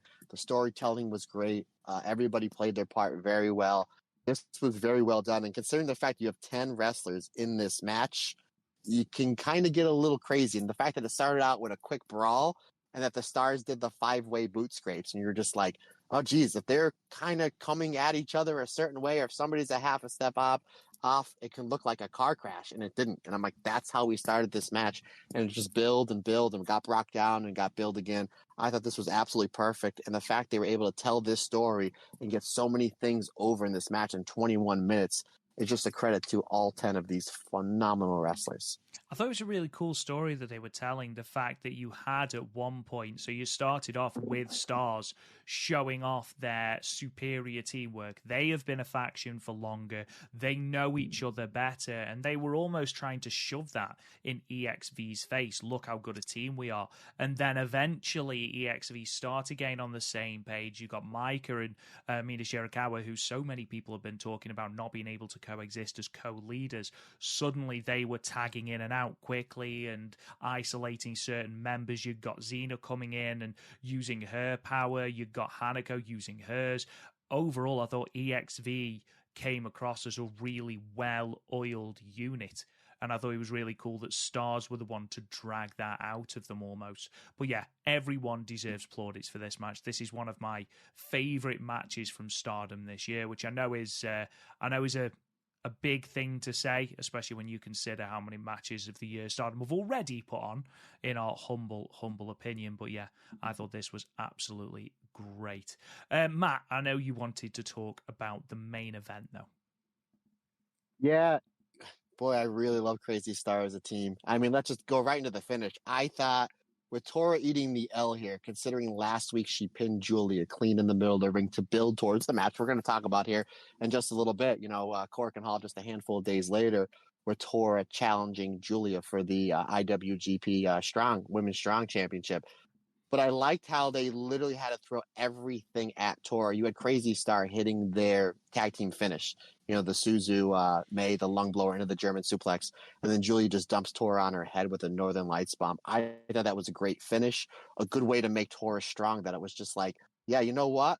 Giulia may have pinned me here, but she's not going to have Suzu and May, in her back pocket to help her out, come Friday. So I thought that was a really good story to tell. And Momo and Starlight Kid, the little interactions they had with Crazy Star, that's a match I definitely want to see somewhere, definitely sooner than later, with maybe going 15 or 20 minutes.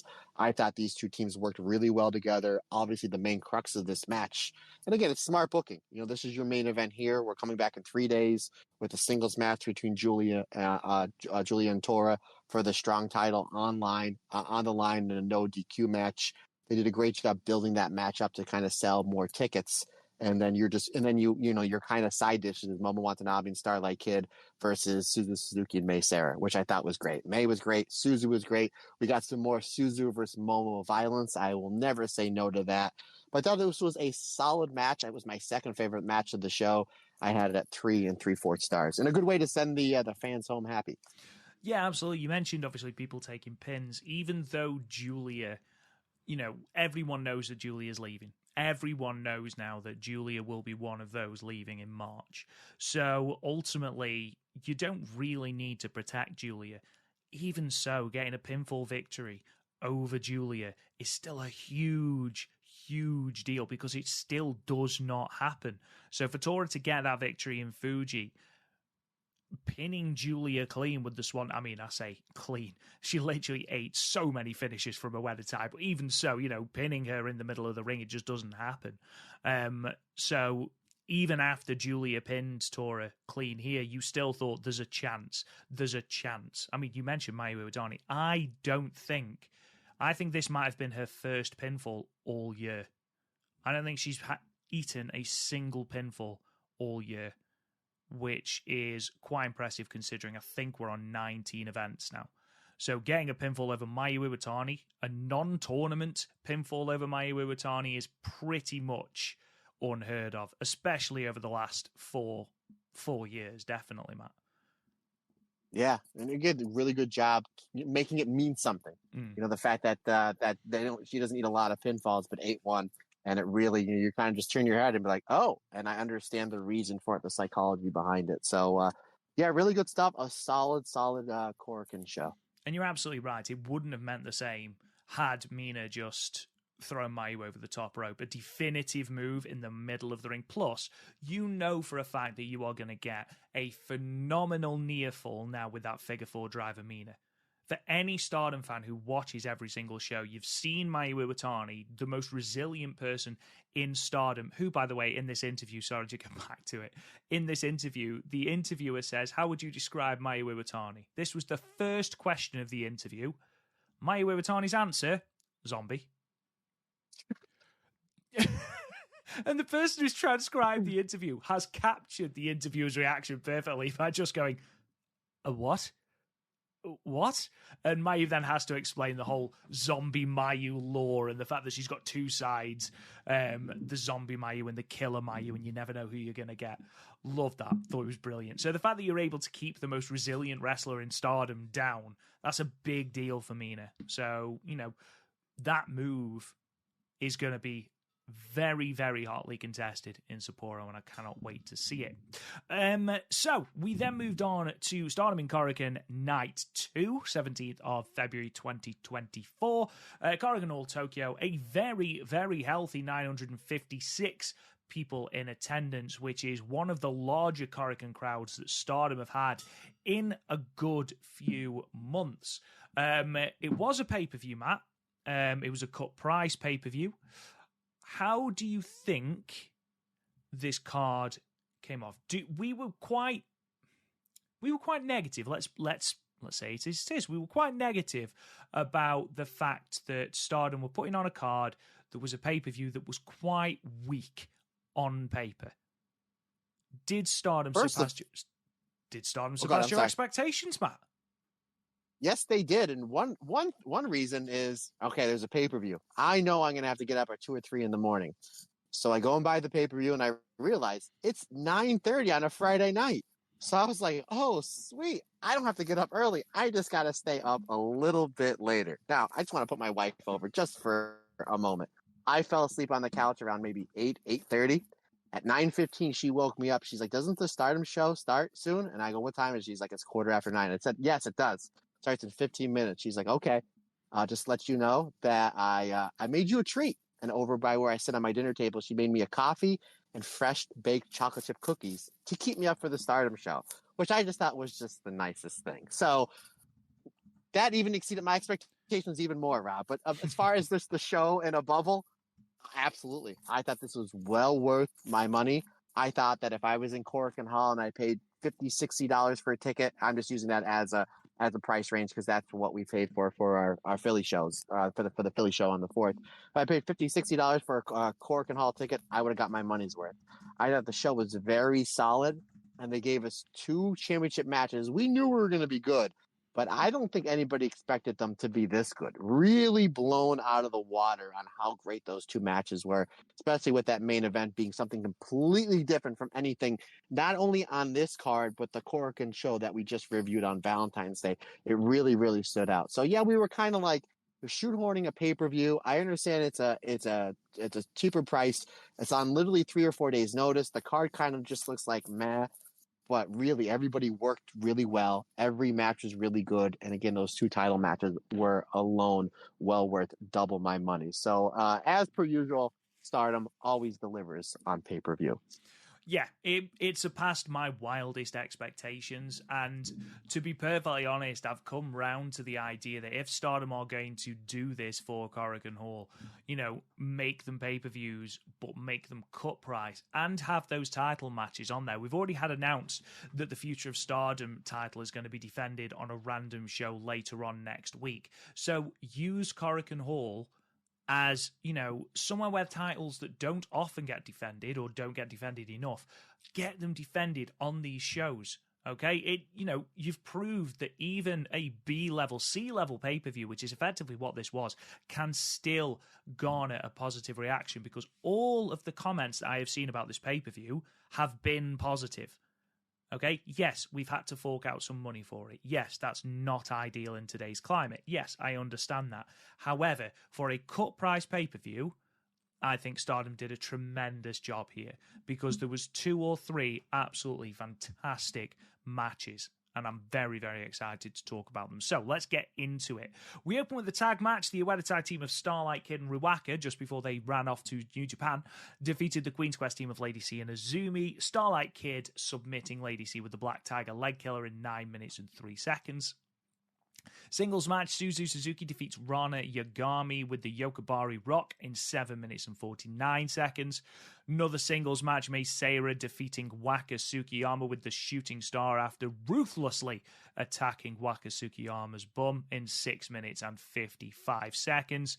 6-woman tag match, the Queen's Quest team of Miyu Amasaki, Saya Kamatani, and Utami Hayashishita defeated the Uedatai team of Momo Watanabe, Fukigen Death, and Rina. Miyu Amasaki pinning Rina with 2 consecutive Tenzais in 11 minutes and 6 seconds, setting up that aforementioned Future of Stardom Championship match next week.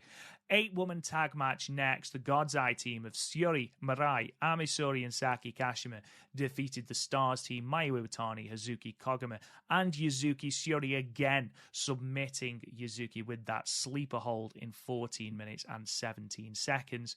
The New Blood Tag team titles on the line next. Wingori making their second successful title defense. Hanan and Saya Iida defeating the team of Chanyota and Mei Sakurai. Saya Iida, yes, getting the pinfall over Chanyota with the Beat a Master in 18 minutes and 54 seconds. 6-woman tag match followed that. EXV team of Mina Shirakawa, Maika, Hanako, and Xena. Sorry, that's 8 women, I can't read. Defeated the Cosmic Angels team of Tam Nakano, Sioriano, Yuna Mizumori, and Sayaka Kurora. Maika pinning Sayaka Kurora with the Lariat in 13 minutes and 4 seconds. And then in your main event, a match that was made a no DQ match just before the pay-per-view, the New Japan Strong Women's Championship on the line. Giulia defeating Natsuko Tora with the Northern Lights bomb in 16 minutes and 23 seconds. Matt, I know that we're going to be talking about that New Blood Tag title match because it's phenomenal. I know that we're going to be talking about the New Japan Strong Women's Championship match because it was a car crash. What else should people be checking out on this pay-per-view? What were your highlights? Just to kind of just run through match 1 and 2. By no means is it Mayu versus Shuri from the beginning of this year, but you have Starlight Kid and Azumi in the ring, right? So that's always fantastic and a great way to start this pay-per-view. And when the graphic was up that this was going to be the opener, I'm like, why is this the opener? You realize that Starlight Kid and Ruaka have to run over to the Fantastic Mania show. Great way to start the show. And if you haven't seen it yet, check out the choke slam that Lady C does on poor Starlight Kid. Starlight Kid is just like, I don't care that I'm wrestling in New Japan in an hour. I'm going to bump all over the place for Lady C. Again, a great showing. Lady C did eat 2 L's in these Korakuen shows, but she was shined up really well. Again, the match with Utami and Starlight Kid made Lady C look really good here. Again, Ruaka was great as well. Anytime you get Azumi and Starlight Kid in the ring, you're always going to have, must-see pro wrestling. And Rana Yagami versus Suzu Suzuki. This is a perfect match for the rookie Rana Yagami. She hits hard. She takes hard hits. She's great at feeding for strikes at such a young age and for being so early into her wrestling career. And Suzu's going to bring it. Suzu's going to give the rookie a lot of offense as well. This was very hard-hitting, a very simple story to tell. Both match 1 and 2, I gave 3.5 stars. And yeah, partner, I guess let's just get into it. Let's talk about the New Blood Tag Team Championship. And I didn't know it went that long. I knew it got some time, but the fact that it almost went 19 minutes just goes to show that Stardom's putting a lot of stock in Hanan and Saya Iida. And I thought my Sakurai, for someone who basically, she's a mid-carder. She's improved very much in the ring. Chanyota is not part of the normal Stardom roster. We really only see her on some New Blood shows and a few Stardom shows here and there. So we don't get to see these two team up that much, but they were great as a team. Hanan's fantastic. but I don't think anybody's going to argue with me. Not only was Saya Iida the MVP of this match, I thought she was the MVP of this entire show. That part where her and Chanyota are just going back and forth with strikes, and they both get double underhooks, and they both look at each other and like, well, we don't have hands to chop and form each other. What are we going to do? And they just start headbutting each other. And then you see just like the little mini hematoma that Saya Iida has on her head, and then the little bit of blood trickling down from her nose, and the fact that her hair was all over the place, and the fact that she was the victor, she looked like a modern day samurai. Like she just looked so badass there at the finish, with the belt and the trophy. But yeah, brother, I can't wait to hear your thoughts on this because this tag match was just wow. I mean, I knew it was going to be good. I didn't think it was going to be this good. And this is kudos to all 4 wrestlers and to the 2 teams and to the Stardom booking committee. They could have given this match 10, 11 minutes and it would have been fine. But the fact that they gave them almost 19 minutes in Korakuen Hall on a pay-per-view, that's awesome.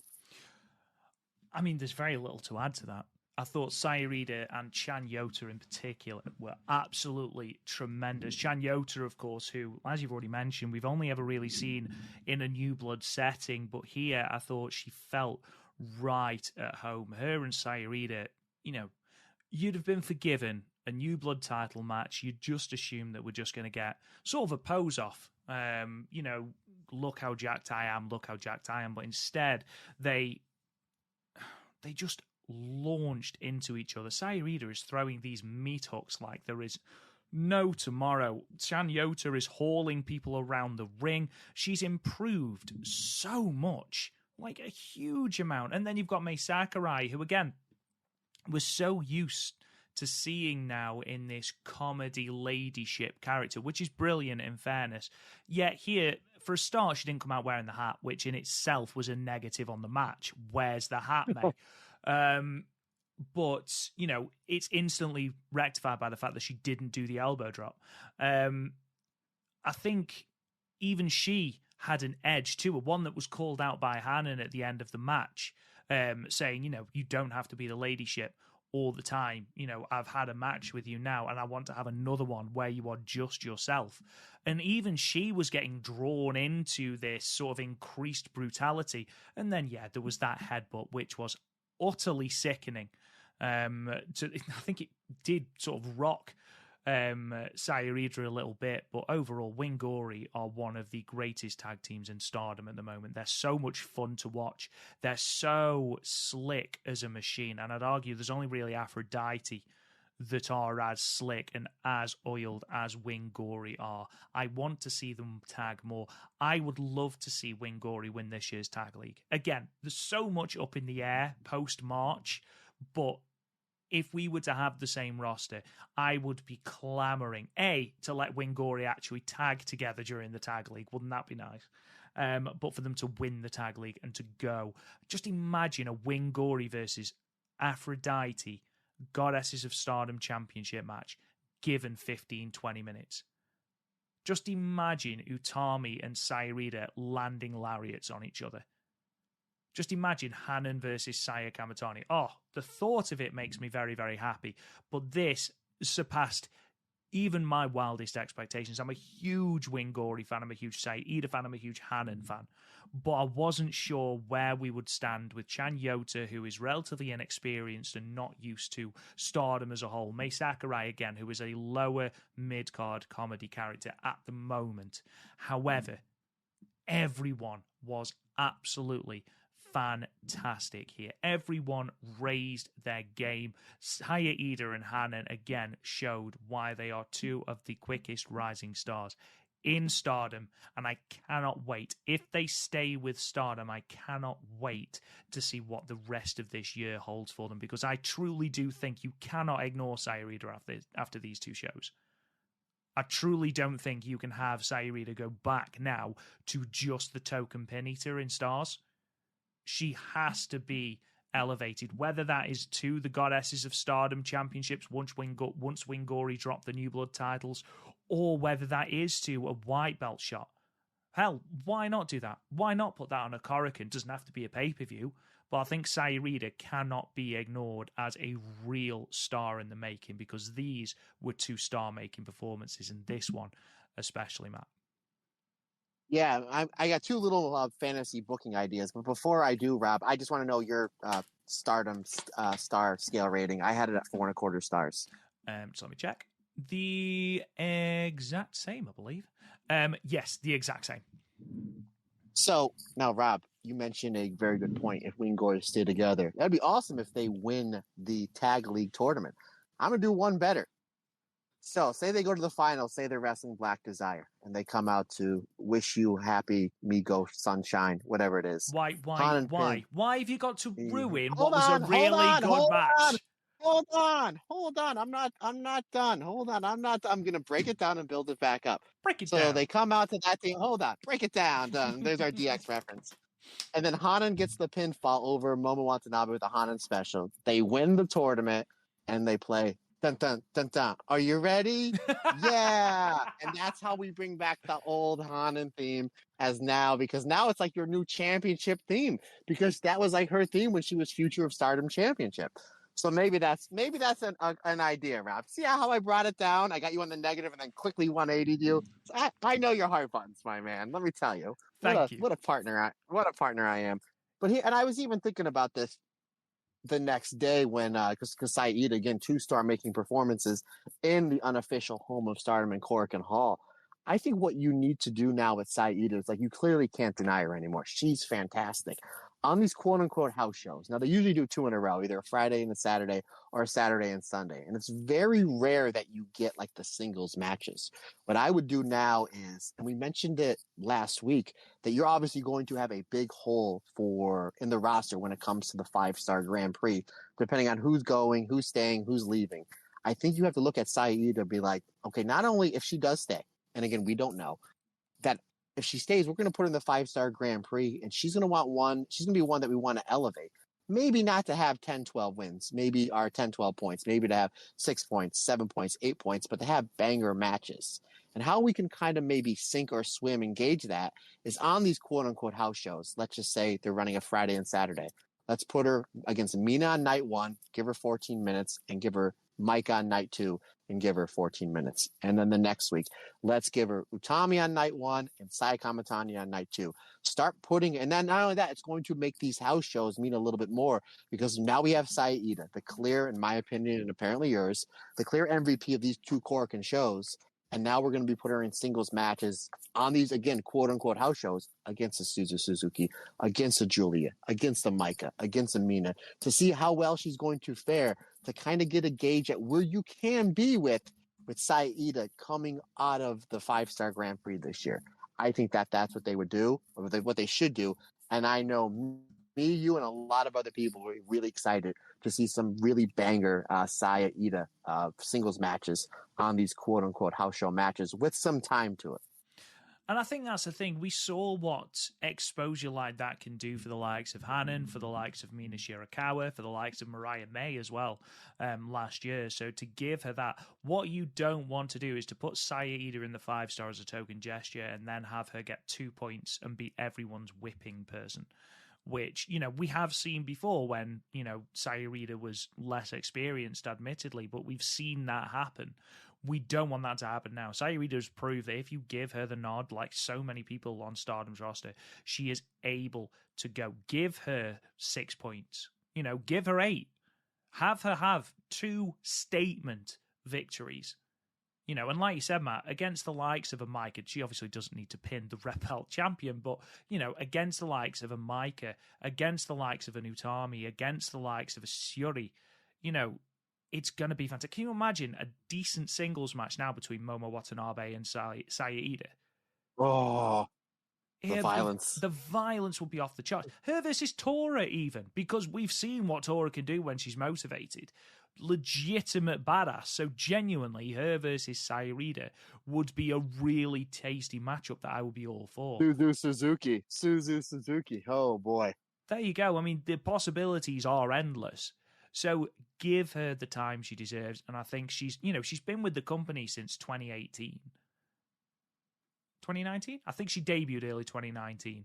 So she's been with the company. She's paid her dues. She's had that horrible injury. She's come back from that. She's got even better. So let's give her that opportunity. I'm not saying push her into the Red Belt picture.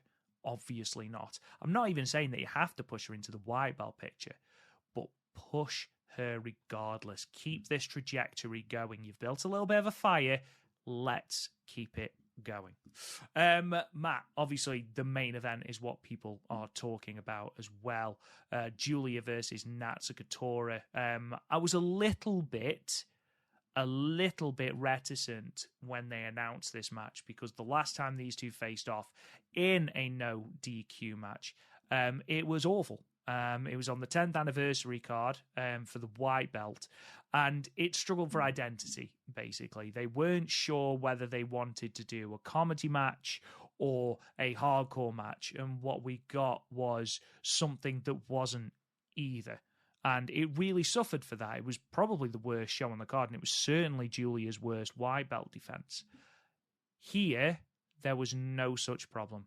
Here, it was very, very clear from the get-go, there is no nonsense. We are here to hurt each other. We are going to throw everything we can at each other. It is going to be a wild brawl. It's probably not going to go 20 minutes. We are just going to hurt each other. And the match benefited spectacularly from the fact that both women were on the same page here. And I thought overall, there was just enough to keep it in that hardcore stance without being over the top and stupid. I really liked this match. Matt really liked it. Yeah, when they announced that it was no DQ, I had a bunch of people messaging me think, oh boy, is this going to be a rehash of what happened in their match like a handful of years ago? And my immediate response was no. Tora is a completely different and better wrestler, and so is Giulia. And it's the main event of a pay-per-view where it's just going to be the last thing that you're going to see. So I had, obviously that did cross my mind for about a half a second. And for once, Rob, I was right. This match, literally, as soon as the bell rings, you have a forearm exchange.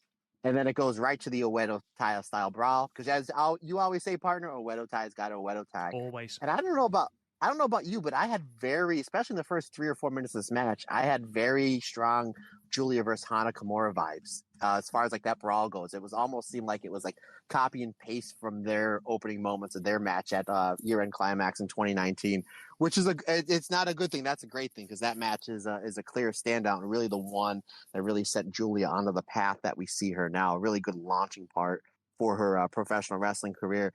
But Tora, who has since she came back from injury a year and a half ago, they did a great job building her up in the 5-star Grand Prix. Had a good but not great match with Tam Nakano for the red belt. Was kind of just going to see where she was going to be here. You can put Tora in these main event matches, especially if you kind of have the relaxed rules, because she really benefits from kind of being that wild, like Bruiser Brody style brawler. I mean, we have the great wrestlers, the great high flyers, the great high speed wrestlers. When Tora's doing this style, she stands out pretty much more than anybody else on the roster. And when you have a roster that's this loaded and this deep and this talented, that you can stand out more than anybody else on the roster doing this style, that really is a nod to what Natsuko Tora can do. But yeah, really great stuff. There really wasn't much downtime. I mean, there was your selling, your pacing, but it was just a near 16-minute fight for the whole thing. And then we get that table spot with Giulia pile driving to our Tora through the table, which I thought was great. And then they used part of the table, very much kind of like, and I always get Magnum TA Tully Blanchard I Quit Cage Match vibes, where they take something that is already broken and they go back to it. And it's just and I don't think it was meant to be this way, but it made it for an awesome visual with Giulia putting the piece of table through Tora's head. I thought that was a really great shot. Literally to the point where it's just like, if you're in a real fight and that happens, you're probably going to take the piece of table and try to choke the other person with it. Where Giulia almost seemed like stunned by it for like 2 seconds and was like, oh, what do I do? I don't think that was supposed to happen. And of course she needs to be safe, because you have this sharp object, with the wooden pieces around Tora's neck and her throat. So it's just like, oh, geez. I thought that was really cool. I like the fact that Tora hit the Glorious Driver onto Giulia. I thought it was cool. I always think it's cool when you have a feud built up where the other wrestlers using the other wrestler's finish and the other wrestler kicks out of it. Obviously, we've seen Tam and Giulia do it, throughout their feud. I thought this was really cool. And the fact that Giulia was able to kick out at one, but then the ultimate finish is just Giulia having to blitz her moves back to back. I thought it was great, with the G trigger and the Northern Lights bomb, and then hits the Northern Lights bomb onto the piece of broken table. So the fact that you have one weapon in this match and it gets used 3 times in 3 main parts of the match. Again, the table for the pile driver, getting through it. Then you have the other piece, the part of the table that breaks off is the one that Tora's head goes through, and then ultimately it leads to the finish with Giulia using the Northern Lights bomb onto that broken table. Great match, great main event to end a really, really, really solid show. I like this one just a little bit better than the tag match we talked about, but I did have it at the 4.25 stars. See, I actually preferred the tag match. If I'm being honest, but this, well, I want you to be, buddy. I don't want you to lie to me. You know that would hurt my feelings. I'm a sensitive guy. I'd never lie to you. I said that very seductively, then, didn't I? Said that in the Tom's Tantra way. I'd never lie to you, Matthew Turner. No, this was still a really, really, really good match. I thoroughly enjoyed it. The moment where the referee is trying desperately to dislodge this piece of table from Tora's head that she's wearing like some sort of Tudor ruff was absolutely brilliant and really did encapsulate what the two women were trying to do. It's a hardcore match, so of course, a Wedetai's got a Wedetai, but Giulia's got a Giulia as well, which means pile driver through the table. It always happens. It's got to happen. What I did like, and this is just a purely silly reason, but there's a moment where obviously Tora cuts Giulia's hair. But obviously, as we all know, it's not Giulia's real hair, it's the dreadlocks. But the way she'd cut these dreadlocks meant that whenever Giulia stood up, she would just have this little pineapple thing going on top of her head, and it would really pounce about as she's running. And honestly, I found it really funny, and it took away from the seriousness of the match a little bit for me. It proper tickled me. But yes, really, really good match. I give it 4 stars. Again, thank goodness it wasn't just, as we said, a rehash of their match from 2 years ago, 4 years ago, 3 years ago? 3 years ago, it was 2021, wasn't it? Thank God it wasn't just a rehash of that. Both women have progressed immensely, both in character work and in ring. And I'm particularly happy for Tora, who had a really, really rough transition into her leadership of Wedetai. The fact that she's come out of it, out of that massive injury that she had just as she was starting to build up a head of steam, that she's got to a point now where she's actually a genuine threat is really something to see, and I'm really happy about that. Is there anything else, Matt, on this card that you'd like to talk about before we delve into what is coming up over the next couple of weeks in Stardom? No, but Rob, there is some late-breaking Matt Turner news. Would you like to hear, sir? No, I'm all right. Let's move on. So, no, of course I do. Of course I do. I just got a text message asking if I wanted to wrestle in Philadelphia WrestleMania weekend. I was like, ooh, that'll be interesting. However, the date of the show is April 4th. No! The time of the show. The time of the show, Rob, is 7 p.m. You're joking. No, Andy Header just texted me and he said, hey, so-and-so's running a show. They want to book me and you as a tag team Philly weekend. I know you're going to be down there. And I said, what's the details? He's like, it's 7 p.m. When are you doing your podcast? And I literally just sent him the flyer you made last night. And he's like, oh, man, same date, same time. I was like, yeah, sorry. Oh, man. So what? I would have brought you in as my manager. I would have got you loaded and brought you in as my manager. Oh, mate, I would have loved that. I'd have been all over that. I'd have been there on the mic like Jim Cornette. I'd have bought out a cricket bat. I'd have had a really crap blazer on, bright yellow trousers. Oh, I'd have been all over that. I've been talking nonsense as well in a really high-pitched Louisville accent. But no. It's not to be. It's not to be. But we almost, ladies and gentlemen, because he said someone wants to book him. We know that it's Stardom. We know that they've been listening. They want Team Blue and Gold versus Black Desire in the Battle of the Colours. That's what they want.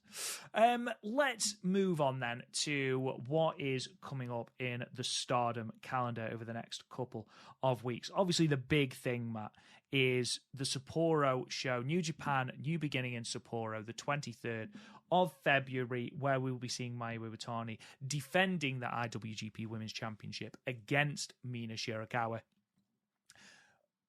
Without elaborating, yes or no, does Mina win this match? No, just because the main reason that they built Mina up perfectly, and it would make sense for her to be the next person to carry around the IWGP Women's Championship because she can speak a really good English and she'd be great taking that belt overseas. However, Mayu, you had the movie coming out. Can Mayu promote this movie and the movie do well without the belt? Absolutely. But why take it off her? It's Mayu. She's the best in the world. She's fantastic. This belt, again, we've talked about it pretty much every week on this show for the last, I don't know how long. This belt was kind of doomed to fail. And the fact that she, despite that, has been hitting home run after home run. The fact that this match is happening in a New Japan ring, and I think a lot of that has to do with the fact that Tanahashi is now the president and is kind of pulling a little bit of the political strings. And you know he's a big supporter of Mayu and women's wrestling. But I wouldn't be shocked if Mina wins, but I'm going to say I'm like 75-80% sure that Mayu retains.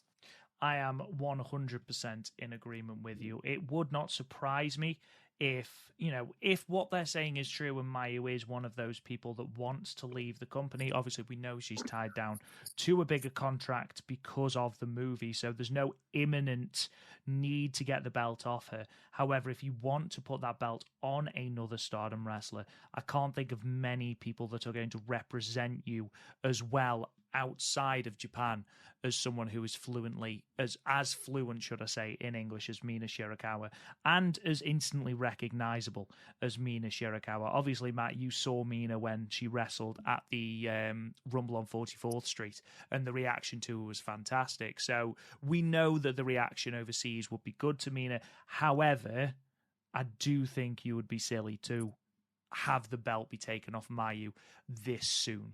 I say this soon, she's 301 days into the reign with the belt.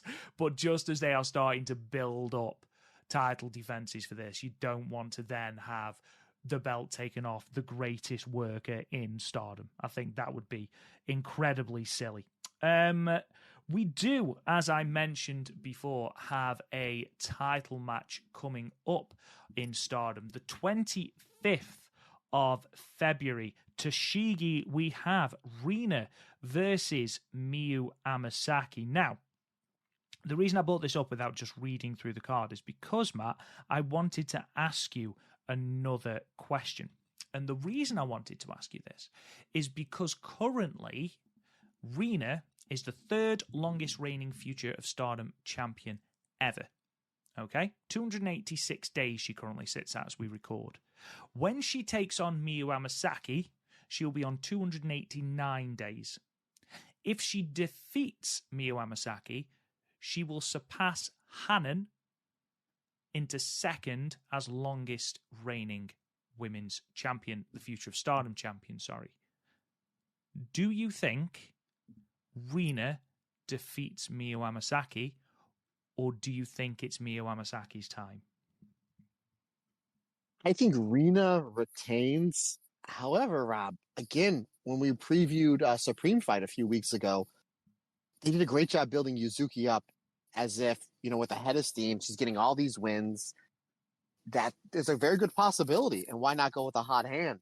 They literally just took what they did with Yuzuki and just did it to Miyu, and it works. Obviously, Miyu's been wrestling longer, and they're doing a great job in these multi-person matches, really with Queen's Quest featuring Miyu. They've done a great job building Miyu up that she can take this belt from Rina. So I wouldn't be shocked, but I'm going to say Rina retains. But again, I would not be shocked if there's if we have a title change this weekend. I'm going to go out on a limb, and I am going to say that Miyu Amasaki takes it. Whoa, hot take. Simply because I don't really see what Miyu Amasaki does if she doesn't win here. Where does she go next? Yes, she's in a tag team with Azumi as O2 line, but, where does she fit on the Stardom totem pole? Stardom are clearly very, very high on Miyu Amasaki. I think she's improved tremendously over the last couple of months even. Do you then take the belt off Rina? Because, again, once Rina has surpassed Hanan, what else is she going to achieve with the belt? This will be a 6th title defense. She's still 4 short of breaking Hanan's record. She's a good 100 or so days away from breaking Gutami's record as the longest reigning champion. I can't see them keeping the belt on her for that long for those reasons. So who is better then? The question you have to ask is, who's better to take the belt off her than Miyu Amasaki? So, yeah, ultimately, I've got to say Mina's taking the belt. I mean, don't get me wrong, I wouldn't be disappointed should Rina retain, but I don't really see where Miyu Amasaki sits should she lose here. Does that make sense? Yeah, sure. Yeah, it does. And Miyu Amasaki is one that they want to really get the rocket behind from her debut. You know, she had a first, very much like Yuzuki, she had a really good first few matches and then was hampered with injuries. And the past few months, she's really kind of fitting her groove. But I mean, if Rina does win, what do you do with Miyu Amasaki? Rob, would you be heartbroken if the next New Blood champions were O2 line? You have a big star like Azumi, you know, carrying the New Blood Championship banner, and then you're kind of having Miyu with Azumi. It's going to put another spotlight on Miyu. You can do that way. Plus, you know that match is going to be awesome. O2 line versus Wingori. There's something that you can do. There's a bunch of different ways you can go about it. I don't think either of them is the wrong decision. I think if Rina has a little bit longer run, I think that'll be okay. But at the same time, you know, they're doing great stuff building Miyu back up, and kind of this is where Stardom wanted her about a year ago. She's improved leaps and bounds in the ring. So it's going to be interesting to see, you know, who gets the win here, which is great. Like, we both pretty much think that it's close to a lock that Mayu is retaining this weekend. However, we're not sure on this one, which makes it even more interesting. But I think we know that this match is going to be fantastic, and it's going to be nice to see Miyu and Rina get more of a spotlight on them, considering the fact that it's not a pay-per-view. It's the only championship match on this show, so it's a match that's not gonna get lost in the shuffle. It's not one of those, and you know, Hanen's Future of Stardom Championship run was fantastic, and all of her matches were great. Majority of the matches, if not all of them, were like the opening match on a pay-per-view, and you're like, wow, that match was great. And then it's like, oh, I had a great Azumi high-speed championship match. There was a great Saya white belt match. There's a great Shuri red belt match. And then you kind of almost forget about it. And again, that's nothing against Hanan. It just goes to show you how great, you know, the top of the card is. For this one, it's not going to get lost in the shuffle. I think, and I could be wrong, partner, from what I've seen, is this built as the main event or like the co-main event? It seems like it's higher up on the card. It is higher up on the card. I believe it's the semi-main. The main event for that show is Mayu, Hanan, and Saya Iida versus Tam Nakano, Saori Anou, and Yuna Mizumori. Oh, my goodness. Jeepers. Yeah.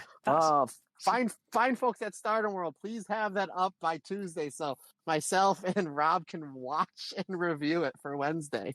Oh, man. Yeah, I think it's going to be an excellent match. They're going to give the match time because, like I said, it's not going to get lost in the shuffle on the card. I think it's, regardless, win, lose, or draw for both these wrestlers, I think it's going to put both Miyu and Rina in a better light, which is ultimately what you want coming off a championship match. So we'll just go through those cards then very, very quickly. The last two shows of Stardom in February. The first one is Stardom in Gunma. That is on the 24th, which is the Saturday. Start with a three-way match. Saki Kashima versus Fukigen Death versus Hanako. You know Fukigen Death is winning that because it's a multi-woman match. 6-woman tag. Hanan, Saya Iida, and Yuzuki of Stars taking on Ueda Tai, Starlight Kid, Momo Watanabe, and Ruaka. 8-woman tag action next with Giulia, Suzu Suzuki, Mei Seira, and Mei Sakurai taking on the Cosmic Angels team of Tam Nakano, Yuna Mizumori, Saori Anou, and Sayaka Kurora. A tag match as a prelude to the Future of Stardom Championship. The Queen's Quest team of Utami and Miyu Amasaki taking on Natsuko Tora and Rina. 6-woman tag team action. Mayu Iwatani, Koguma, and Hazuki taking on the Queen's Quest team of Saya Kamitani, Azumi, and Lady C. And then in your main event, the EXV team of Maika, Mina Shirakawa, Xena, and Waka Tsukiyama taking on the God's Eye team of Shiori Mirai, Amisori, and Rana Yagami. Matt, is there anything that immediately jumps out from that Gunma show from Saturday? No, it seems like it's going to be another solid card. That main event should be fun because I'm a big fan of Shuri and Maika Violence. That Shuri Maika World of Stardom Championship match they had 2 years ago is kind of one that flies under the radar that I really, really like. So my assumption is that Rana is probably going to eat the L there. But it's nice to see like these rookies getting main event spots and matches against, the brass, the main eventers of Stardom, because they're only going to get better. But that seems like it's a pretty solid show as well. Yeah, absolutely. And finally, we have that show from the 25th, which I've already talked a little bit about with the Future of Stardom Championship match. We open with a singles match, God's Eye Interfaction Action, Amisori versus Rana Yagami. Another three-way match, Azumi versus Suzu Suzuki versus Sayaka Kurora. Six-woman tag action, God's Eye, Syuri Mirai and Taki Kashima taking on the Stars team of Hazuki, Koguma and Yuzuki. Six-woman tag action, Giulia Mai Seira and Mai Sakurai taking on the Queen's Quest team of Utami Hayashishita, Saya Kamatani and Lady C. We've then got a 10-woman tag, EXV, Mike and Mina, Wakusukiyama Zena and Hanako taking on the Uedatai team of Natsuko Tora, Starlight Kid, Fukigen Death, Momo Watanabe and Ruaka. Semi-main event, Rina versus Miyu Amasaki for the Future of Stardom Championship. And then in your main event, as I mentioned before, the Stars team of Mayu, Hanan and Saya Iida taking on Tam, Saori Anou and Yuna Mizumori of Cosmic Angels. It is worth noting that I have said that Miyu Amasaki is going to be taking Rina's belt. It is worth mentioning that this is Toshigi, which of course is Rina's hometown. So there is actually very little chance that they're going to have Rina drop the belt in her hometown. I'd be very surprised, unless that's why this isn't the main event and they are going to have Rina drop the belt in her hometown, and they're just not going to give her the final address because I'm getting in my own head. Anyway, Matt, what else do you think about this card?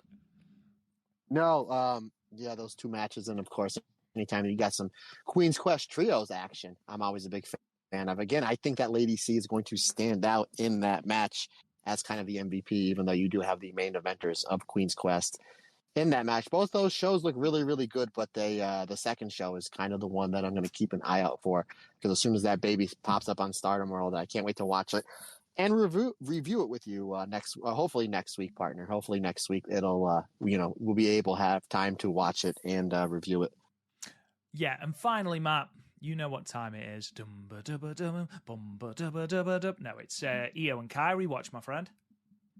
Well, hold your breath, because this one's going to be a fast one. There is a pre-tape promo, and obviously WWE is a multi-billion-dollar company, so they do a great job with their video packages. It's just basically a nice little video package that as we're hyping up as we get to WrestleMania weekend of Io defending the, World of Stardom Championship. I wish. The WWE Women's Championship against one Bayley. And really the only other thing that happened was, and there was nothing with Io and Kairi, there was just basically a backstage promo where Bayley was walking backstage and Dakota Kai comes up to Bayley and says, like, hey, look, I don't want to harm anybody in Damage Control. I don't want to harm you. I knew that Io and Kairi were Asuka were talking bad behind your back, but I really thought once you won the Royal Rumble that everything would go back to the way it was when you first started Damage Control. We all can get along a little bit better. And Bayley says, I understand where you're coming from, but you have to understand where I'm coming from. I don't trust any of them, and I don't trust you. I just need to focus on winning the WWE Women's Championship by defeating one Io Shirai at WrestleMania. And that was it, Rob. And that was it. And I understand, obviously, I want more Io and Kairi on my WWE TV.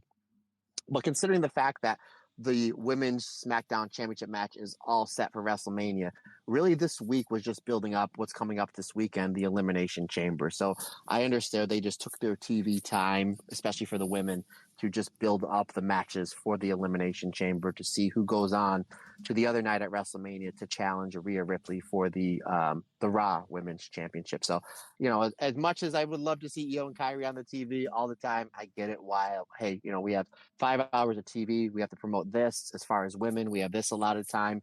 We already have the SmackDown Women's match already set up.